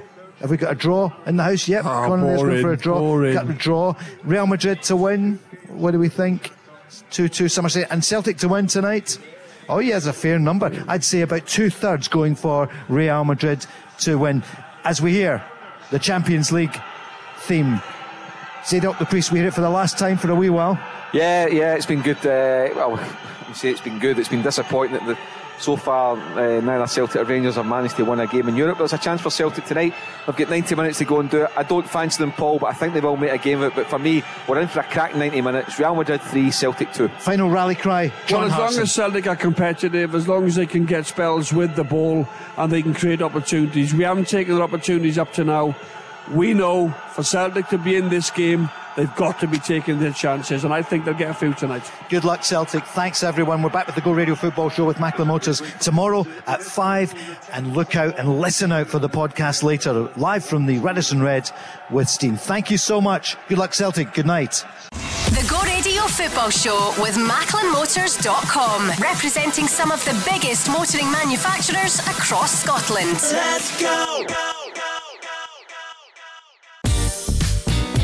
There's a new name for Toyota in Lanarkshire. From one of the UK's biggest names in motor retail. Macklin Motors Toyota is now open in Hamilton. We're bringing you everything Toyota backed by first-class service. So come and view the stunning new Toyota range, all with up to 10 years warranty. Including the Igo Cross and the new Yaris Cross compact SUV. See our great choice of approved used Toyotas. Our formidable range of commercial vehicles, including the Hilux. Get expert servicing from our manufacturer-trained technicians. And specialist advice from our Motability team. Macklin Motors Toyota is open now. At Whistlebury Road, Hamilton. As one of Scotland's leading mechanical and electrical contractors, Steen delivers a wide range of mechanical, electrical, plumbing, heating and renewable solutions for your home or business. Our specialist team provides our clients with the highest quality service and installations, giving them peace of mind and confidence to return in the future. So, for all your mechanical and electrical projects, regardless of size or complexity, make Steen your partner of choice. For more information, visit steenelectricalsolutions.co.uk. Euro Nights from the Go Radio Football Show with Steen. Pay less energy bills with the zero carbon options for your home or business. So the whistle has just gone in the Bernabeu and it finished Real Madrid 5, Celtic 1. So Real Madrid top the group on 13 points after the 6. RB Leipzig on 12 after a good win against Shakhtar tonight. Shakhtar stay in 6, Celtic stay on 2. 5-1. But what about that moment near the end, John, for all the fans there at the ground, the Celtic fans? Jota, a special goal. Can I start at the end? Yeah, it was a special goal. I'm always thinking over the wall, keeper's sort of inside post, although Courtois got a hand. He's a wonderful piece of skill, and obviously that had brightened the Celtic fans up over in Madrid, brightened us up here as well. But you can't deny that Real Madrid are a top class team. They showed it tonight, and I think, although I thought the first 2 goals, obviously 2 penalties, I think the O'Reilly one is debatable. I don't think Jens can do a lot about his. He's almost falling back and it hits him in his hand, so in his arm, sorry, to the lady referee. She made the decision. It went to VAR, and then obviously so that was almost giving them a gift. They were almost 2-0 up without them to do a lot in the game. And then Celtic have to try and chase it a little bit. They leave themselves a little bit open at the back, and they ship in 5. But they kept going. They kept showing that spirit, that character that they have. But you can't deny you're up against at this particular level against the European champions. You've got to be watertight defensively. You've got to take your chances to get anything. I said that tonight. So 5-1. It's another disappointing result. And it was cruel with VAR, wasn't it? Sorry. Yeah. The first 2 goals, it's so tough for defenders now. How can they get out of the way of shots from just a few feet away from them? Well, it's very hard, Paul. I think the only way to do it is to try and defend. Chop off your arms. Keep your arms behind your back. It's like... Yeah. It's ludicrous, the rule. I'm talking about Steve McManaman, a 2-time Champions League winner, talking about it on the television. It's like, what can you do, really? None of the handballs there tonight were intentional. Nope. So sometimes when the ball just hits your hand, when they're firing at you and it just hits your arm, and especially the O'Reilly one, he cannot do anything. Physically can't get his arm out of the way. So gifted them 2-goal start. You can't do that in the Bernabeu through no fault really of Celtics. And then obviously, as I said, I think they just took over in the second half. But I think Celtic kept going and showed great spirit in the game. Mark, how will you sum up this night? 5-1 to Real Madrid. Yeah, I mean, first of all, the second penalty that O'Reilly's penalised for, when you're in that position, first and foremost, you're thinking about, do I have to press here to go and tackle, to go and make an interception? Force a guy wide, whatever it may be. When you do that, you don't do that with your arms behind your back. Holding your arms out is part of keeping your balance, is a part of going for a tackle, and that's where we've said it before. It's even part of the Tony Watt tackle on Saturday. Thankfully the red card's been rescinded, where you need an ex-professional in the van to give a bit of guidance. Even at that level, you need a bit of guidance, and the penalty one for the second one, O'Reilly, is absolutely ridiculous. That said, Real Madrid deserve to win. They were a joy to watch. That's why they're European champions. But I was absolutely thrilled for Jota and thrilled for the Celtic supporters that they got a goal. Yeah, it was 5-1, 8-1 in aggregate, but that wee moment to beat Courtois, and he was almost in tears, Jota. You could see his celebration. He was almost in tears, and the Celtic fans were delighted. So look, it was a hammering, but you know what, Celtic were there, and that they got a goal tonight. And now, like Rangers last night, they've got to dust themselves down and move on. Well, this is the last of our Euro nights, the last of 12 here at the Radisson Red with our friends at Steen, one of Scotland's top electrical and mechanical contractors, and they've been great throughout it. We've got still quite a few, almost last night I said standing room only. I think even more tonight. There's they've stayed on because there's quite a few smiles here tonight, not least just getting that one goal for Celtic. Take the VAR away and you saw the class of this team with some of the goals. They stretched it, didn't they, John, in the second half. You just saw how good they are. We mentioned the early goals then. Modric with the penalty, you can see why he's one of the world's great players. Then Rodrigo, he's phenomenal, €45 million player. Asensio getting the third, Vinicius Junior the fourth, and then Valverde 5-0 before that special moment. And you witnessed that special moment, didn't you, Brian, earlier on? How did you feel at that moment? Did you think, hey, because I just heard them saying in commentary, can anyone beat Courtois? I'm delighted when he scored it. Delighted for Jota just to score. Glad we got a goal and proved the doubters wrong and we can go there. I wouldn't say we didn't compete with a couple of dodgy decisions. VAR ruined the game. Could probably have done better if the VAR wasn't involved. And then you don't score penalties, you're always up against it. O'Reilly's not even looking at the ball. His eyes are away from the ball totally. He's almost turned his back and has come off sort of the top end of his elbow, and the shot wasn't on target. The shot wasn't even going on target, so I found that one very, very harsh. But then again, you can talk about the penalties. You look at the quality. Vinicius Junior's goal when he gets across the defender. Valverde, another great goal, and obviously Asensio, a great drill for his strike. So they showed their quality. Listen, they will go far in this tournament, and I don't think we've embarrassed ourselves in either of the games against Real Madrid. We had opportunities tonight. Don't forget Juranovic. Penalty, Juranovic. I don't want to sound I'm never making excuses, but Juranovic scores the penalty, and all of a sudden we go in at 2-1. We've got a bit of momentum. You just feel that you've got that little bit of ascendancy going in. The crowd get up, in the stadium. Things could have changed, but I don't want to sound as if I'm sounding as if Real Madrid were lucky in any way. No. They've scored 5 goals, probably could have got more.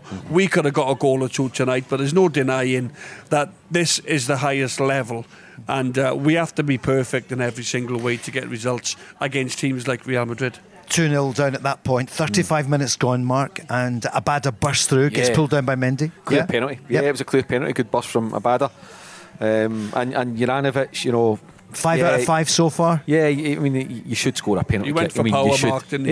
You've got to give. I mean, Courtois fills the goal, and he's gone, and he's got a strong arm. He's got a strong arm to it. So you've got to say it's a right good save, but you should be scoring. And there we do. We go back to this recurring theme in game number 6 that we've been talking about during game 1, 2, 3, 4, 5. Not taking your chances. And there you see it again. You've got a chance to get yourself in the game. Real Madrid would probably still have won. Of course they would. However, you're making a game of it. You think, all right, okay, here we go. And then you're deflated after that. Well, deflated, Brian. How did you feel at that moment? Penalty, Juranovic, he hasn't missed one for Celtic. I thought he was going to score it, but if we take our chances, it's a different game. We probably still lose, but as you say, it's been the same the full campaign, just not taking chances. And there were some chances, John, weren't there? Kyogo with a chance, Hatate as well, a strike, again saved, both of them by Courtois. Celtic were, it was Real Madrid, isn't it? Absolutely. Yeah. But Celtic had some good chances. Yeah, again, a little bit wasteful. The effort was there, the endeavour was there all night, really, from Celtic. They kept going. Jota got a great free kick. But it's interesting because in the first half there, Kyogo's chance, if he almost gets a call or looks over his shoulder, Abada is probably coming on to the ball from a better position rather than Kyogo's outstretched, just trying to get a toe poke. But little things like this in the game. Hatate had 1 or 2 hits from the edge of the box, couldn't quite keep his shot on target, always try and make the goalkeeper work. Giakoumakis came on at the end. He caused a few problems with his. Yeah, he had a good try as well, good shot. With his physicality, he got a shot off with his left foot. So listen, no excuses. We've got beat to a better team on the night. We could have had a couple of goals, made a bit more of a fist of it. VAR's cost us again, in particular with O'Reilly's penalty. Didn't think it was. But it's one of those nights. It'll go down as a disappointing night. We got beat again, but we've had good moments in the game. Brian, how did you feel around the penalty when you didn't score? After that, did you think, we're not going to score tonight? No, I always thought we were going to score. Did you? Aye. Yep. I was always confident of scoring. I just always knew we were going to concede. Yep. Just the way Celtic are these days. Good going forward, not very good defending. Have you been on the Drink All Night Iron Brew? I'm on Iron Brew. You're on the Iron Brew, yeah, Scotland's finest. Yep. So for you then, as a Celtic fan, and it was a good atmosphere. I mean, I could hear it obviously when Celtic went 3 down, 4 down, 5 down. You thought, you were worried it was going to be 6 or 7. Well, I predicted 4-1 to start with, so I wasn't far away. Yep. Not far away at all. But I think we proved that we belong in the Champions League. We went out and we tried every single game. We didn't try and defend anything. We just tried to play the way Celtic play. Yeah, Celtic always go into games with a game plan.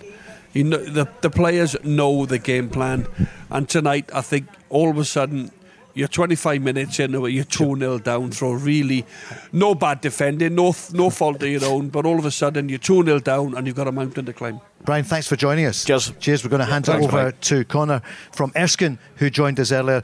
This is our special Euros nights here at the Radisson Red with Steen. I was about to say 08, 08, 17, 17, 700. You can do that tomorrow. That's Thursday evening, and it'll be Andy Walker and Craig Moore who are joining us between 5 and 7. Yeah, that was the story. 5-1 to Real Madrid. Connor, you joined us earlier. What do you feel overall, Celtic going down 5-1? I think the first 2 goals are a wee bit unfortunate. You know, penalties, VAR. I think you look at, even back home, you look at Sportscene, for example, it's more about VAR than it actually is about the football. I think even in Champions League it's the same case here. But there's too many people involved in it now. You give people a job, they want to justify it. So this will happen more and more. People in the van or whatever it is will go, oh, I've spotted something, and we roll it back. It's uncontentious, but they'll then say, oh, it touched his arm. I think it's about the justification of VAR. I think it's... Listen, if you're trying to be old school, I always think it's give the referee the opportunity to then make a decision and then just play on. I mean, so I think that two unfortunate decisions that have gone against Celtic, and then you're kind of it's an uphill battle for Celtic, especially in Europe against. And you know you were up against the special European champions. What did you think of Real Madrid? Give us some of the people who impressed you. Valverde, Vinicius Junior. You know, they're likely candidates to win the World Cup. Yep. In 3 weeks' time, 4 weeks' time, you know. John will be there. Yep. Exactly. We're playing against these players. You know, I think it's Courtois. What a keeper. Yeah. Courtois, exactly. No. Oh, Courtois. Well done. He's saving. There you go. He's saving it. He's saving the penalty. You know. It's one of the ones. You're up against these high quality players within these games, and you never know what they're going to do, but they read the game so well. It's one of the ones, even if you play yourself local, you play fives, they're better than you. Now you're playing at these players. What would you're sitting next to John Hartson, Celtic legend. What would you like to ask John before you finish tonight? What I'd like to ask John, Connor, the dental technician. His favourite goal. I would like to, apart from scoring against Rangers, because I know he liked to score against Rangers, he was very fond of that, but I would like to ask, apart from scoring against Rangers, what was your favourite goal? Well, I think the most important goal I scored was against Celta Vigo away from home, which meant that we had European football after Christmas, which meant we went on to compete in the UEFA Cup final. So as an important goal financially for the football club, and obviously getting a history of it, Liverpool was undoubtedly the strike from the edge of the box, blah blah blah. 2 keepers wouldn't have stopped it, but I enjoyed that one. Yeah. But my most important goal by a million miles was my goal in Celta Vigo. Fantastic. Yeah. It's certainly not been pulling teeth with you here tonight, dental technician. Fun. And for this weekend, Celtic Dundee United, because all this will be forgotten in a week or two. It's straight back to on Sunday, St Johnstone Rangers, that's Saturday what happens, Celtic. Paul, when you play for Celtic. It's the Scottish Cup 1 week, it's the Champions League, then it's the league, and we can't afford to lose games. It's just pressing on, keeping your foot on the gas, no letting off, no slips, and that's the intensity of playing for a club like that. The expectation, the crowd. We've stolen a little march in the league. We're a couple of points ahead in the race. But in terms of you have to keep going at a club like Celtic, there is no respite. Yeah, I think the one thing without being too negative, or you assess our Scottish teams now. There is nobody going to be in European football after Christmas. You're talking about that goal for Celtic against Celtic Vigo, John. First time Celtic went beyond Christmas in 20 odd years or whatever it was. So when you look at that, Celtic played 6 games, Rangers have played 6 games, Hearts have played 5, and we've got 2 wins out of 17 games. 2 wins out of 17 for Scottish clubs. Now I know we're going a level above, etc, etc, etc, but the days of getting automatic entry into the Champions League and another team getting a bite of it, that's not going to last very long. So I know it's been a cut above, and I know we need to be mindful of that. However, let's reflect. Motherwell out in the qualifiers, Dundee United out in the qualifiers, Celtic and Rangers in Heart group stages. Let's hope Hearts get a win tomorrow night. 2 wins out of 17 games. Not good enough. Thank you, the Reverend I Am Jolly, who joins us here. But it's absolutely true. I get it, Mark. And there's been a balance here, isn't it? We're so enthusiastic. We love the game. The big 2 in Glasgow in the Champions League, but my goodness, not 1 win, 2 draws and all these defeats. But when you put it into that context and you look at it, you think, well, we have got to keep building. We have got to keep producing better players. And I know, Ange, you've got to win the league to get into the Champions League. So, in terms of that, I know Ange wants Celtic to be in the Champions League every single year, and then you can buy a better quality of play. You'll have more money. You'll have a bigger budget, and that's how you improve. In terms of the system as well, the 4-3-3, the players will become more accustomed to that. And remember, Ange has been at the club what 16, 17 months, and look what he's done up to now. Champions League football with a group of players that he brought in himself. 5-1 tonight to Real Madrid. Leipzig beat Shakhtar 4-0 this evening. Joe Hart's just being interviewed on BT Sport as we speak, and he was asked it must be uphill up against a team playing like that, and he said it was. The 2 penalties early on didn't help, and Courtois, he said, was in terrific form. Rory joins us. He was with us earlier. Rory, what do you think? Give it a few minutes to think about it. 10 minutes after the full-time whistle. What did you feel? Well, it's 10 minutes after the full-time whistle, and I think Celtic didn't do themselves badly at all. They were attacking to the 90th minute, and the fact that Ange says we don't stop, exactly what I seen tonight. We don't stop. It might have been 5-0 down. We still scored a goal at the end. And the best goal of the night. Best goal of the night. Yes, best goal of the night. And I'm proud of my team tonight. And they went forward every minute of the game, didn't stop, and that's the way it should be. That's exactly what John said earlier on. Before we started, John, you said the Celtic fans have got a lot to be up about this campaign. You've competed. They've enjoyed the campaign, and even tonight we competed. You cannot. There's nobody that can come off watching the game and say Celtic didn't compete. Yes, they were beaten by the European champions, but Juranovic missed a penalty. Kyogo's had half a chance. Tati's had opportunities. 5-2, 5-4. Jota scored a great free kick, which made it 5-1. Yeah, listen, we were well beat, all right, but we kept going, and we must improve. We must improve at this level. It wasn't backs to the wall for 90 minutes. That takes a little bit of time. It wasn't like Celtic never crossed the halfway line. It was 10 men behind the ball. Missed 2 or 3. Celtic's missed 2 or 3 good chances. Courtois pulled off a couple of saves, including a penalty save. So, look, you balance it up. Joe Hart's played well. Real Madrid have missed 3 or 4, but probably if they needed to score, it could have been 8-4 or 9-5 or something like that.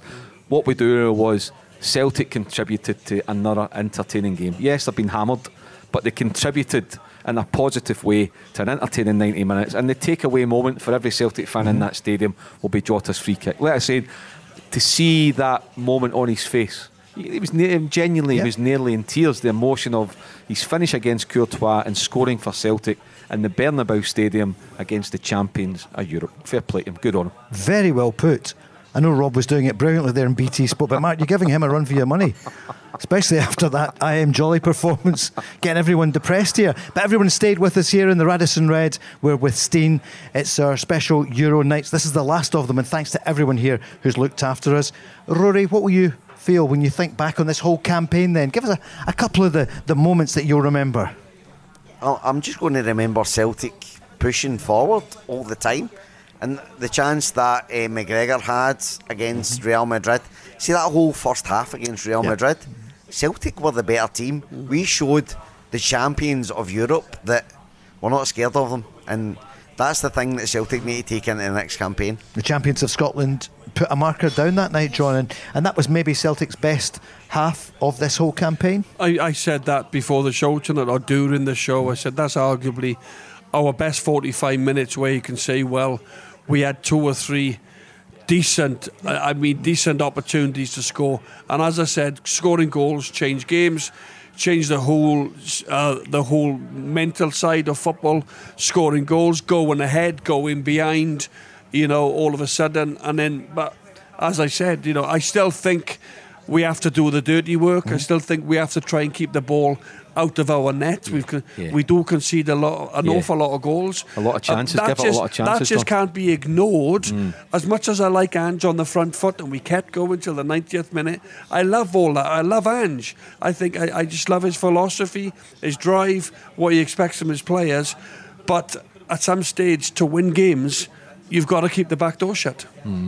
I mean, what Rory says there as well. You sit back for a moment and applaud the bravery. They always talk about when you go to Europe, you need to be brave. Or when a Motherwell comes to a Celtic part, or a Dundee goes to Rangers, the manager always says you need to be brave to get something. Celtic have been brave in 6 games. They've conceded a hell of a lot of goals, but their bravery and their willingness to go and attack and put teams in the back foot has led to them creating chance after chance after chance. Now, it's not the manager's fault they've missed 6 or 7 sitters in the campaign. It's no Ange's fault. Juranovic has missed a penalty, but they do leave the back door open. That's the way he plays. He's not going to change, but I agree with John as well.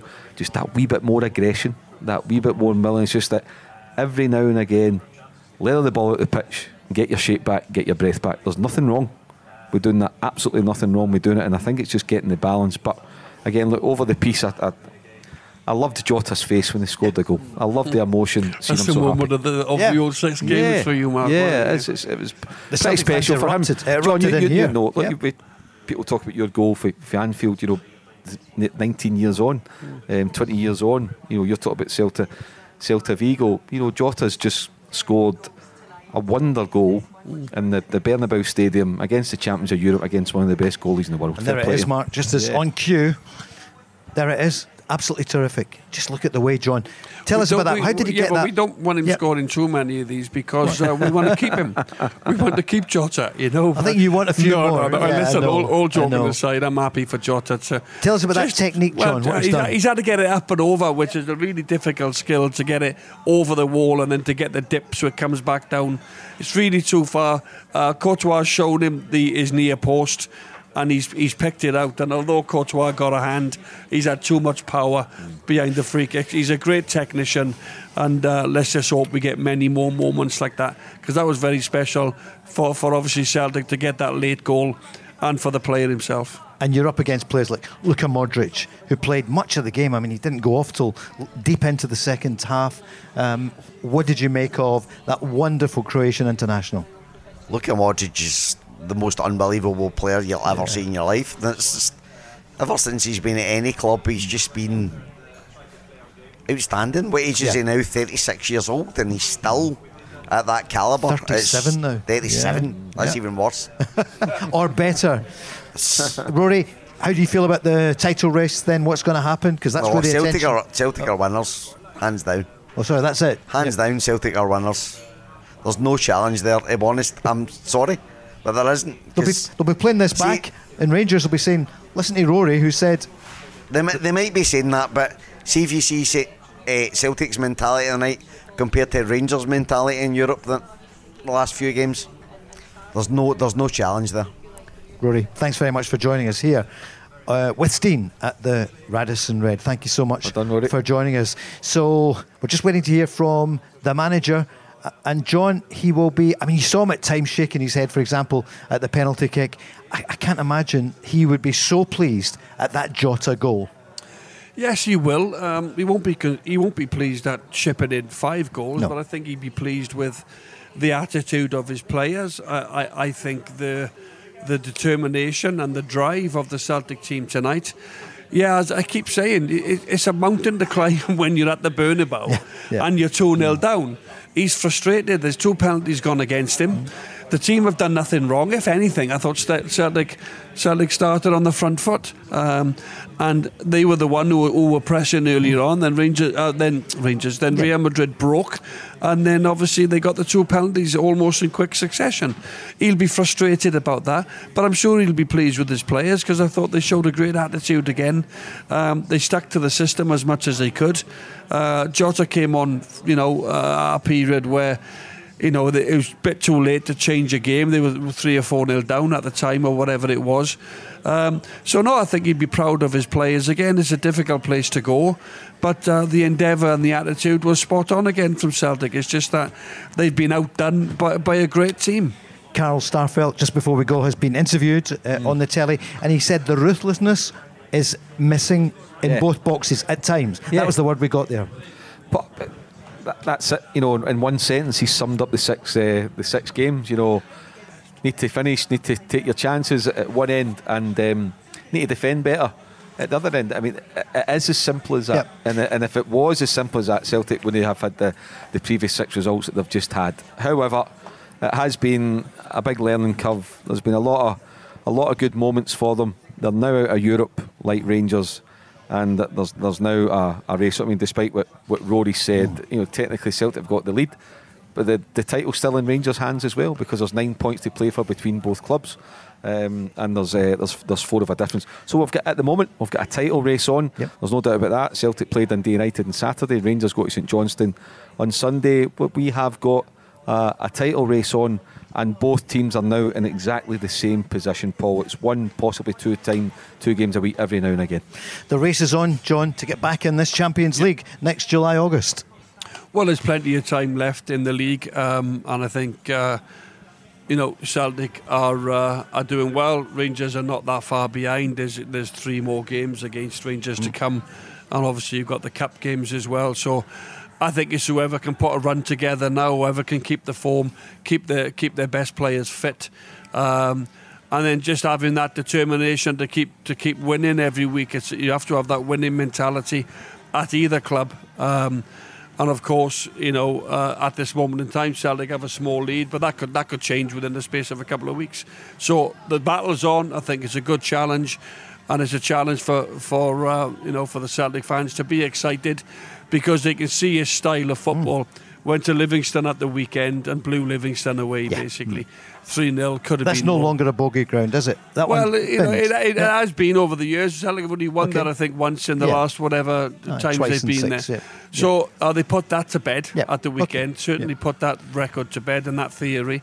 So, listen, whoever wants it will go and grab it, and it's about being consistent now between now and the end of the season. But we've seen tonight, we've seen in the last few weeks what the carrot is, a chance to go and play in this wonderful tournament. John, will you join us next season in these Euro nights? I'd love to, Paul. That'd be fantastic. I know some nights you're in BT Sport, other nights only here on Go Radio. We'll be back tomorrow night at 5, the Go Radio football show with Macklin Motors, and it's going to be Oz, Craig Moore himself, and Andy Walker. So we've got one from each side. Mark Guidi, been brilliant. Hopefully you'll be back before then. You'll be with us, as John will be, week after week, because it rolls on. But look, we know the story, we know all the stats here, but there have been some great moments. Yeah, there have been, Paul. Celtic been in it the opening 45 minutes against Real Madrid. Rangers, come back against Union SG in the first qualifier, then the drama of beating PSV there, financially for both clubs, absolutely magnificent for them. Gives the managers a bit of scope, a bit of flexibility in the market. And the January market will be open, Paul, before we know it. Celtic were outstanding in how they operated in the January transfer window. Rangers weren't, and Rangers need to go and try and equal that. But where we are, if we think that Celtic and Rangers are going to win most of their games between now and the new year, if Celtic go to Ibrox and win in January 2nd, you could they absolutely have got one hand on the title. Rangers need to win that game. That is a massive game. I know it's 6 league games away, but January the 2nd is absolutely massive. We'll leave it with Mark saying that the transfer window will be open soon. The Sky Bar is open. And John, I think that's a bottle of champagne I hear him ordering upstairs, John. Some of your bonus money for that. Oh, what bonus? John. I wonder what bonus is when Celtic win. That's about it. Thanks to everyone who joined us here tonight, the Radisson Red with Steen for our Euro Nights. Thank you very much to Chris and to James and to everyone who looked after us here. We're back on air tomorrow at 5. Good night. Euro Nights from the Go Radio Football Show with Steen. Pay less energy bills with the zero carbon options for your home or business.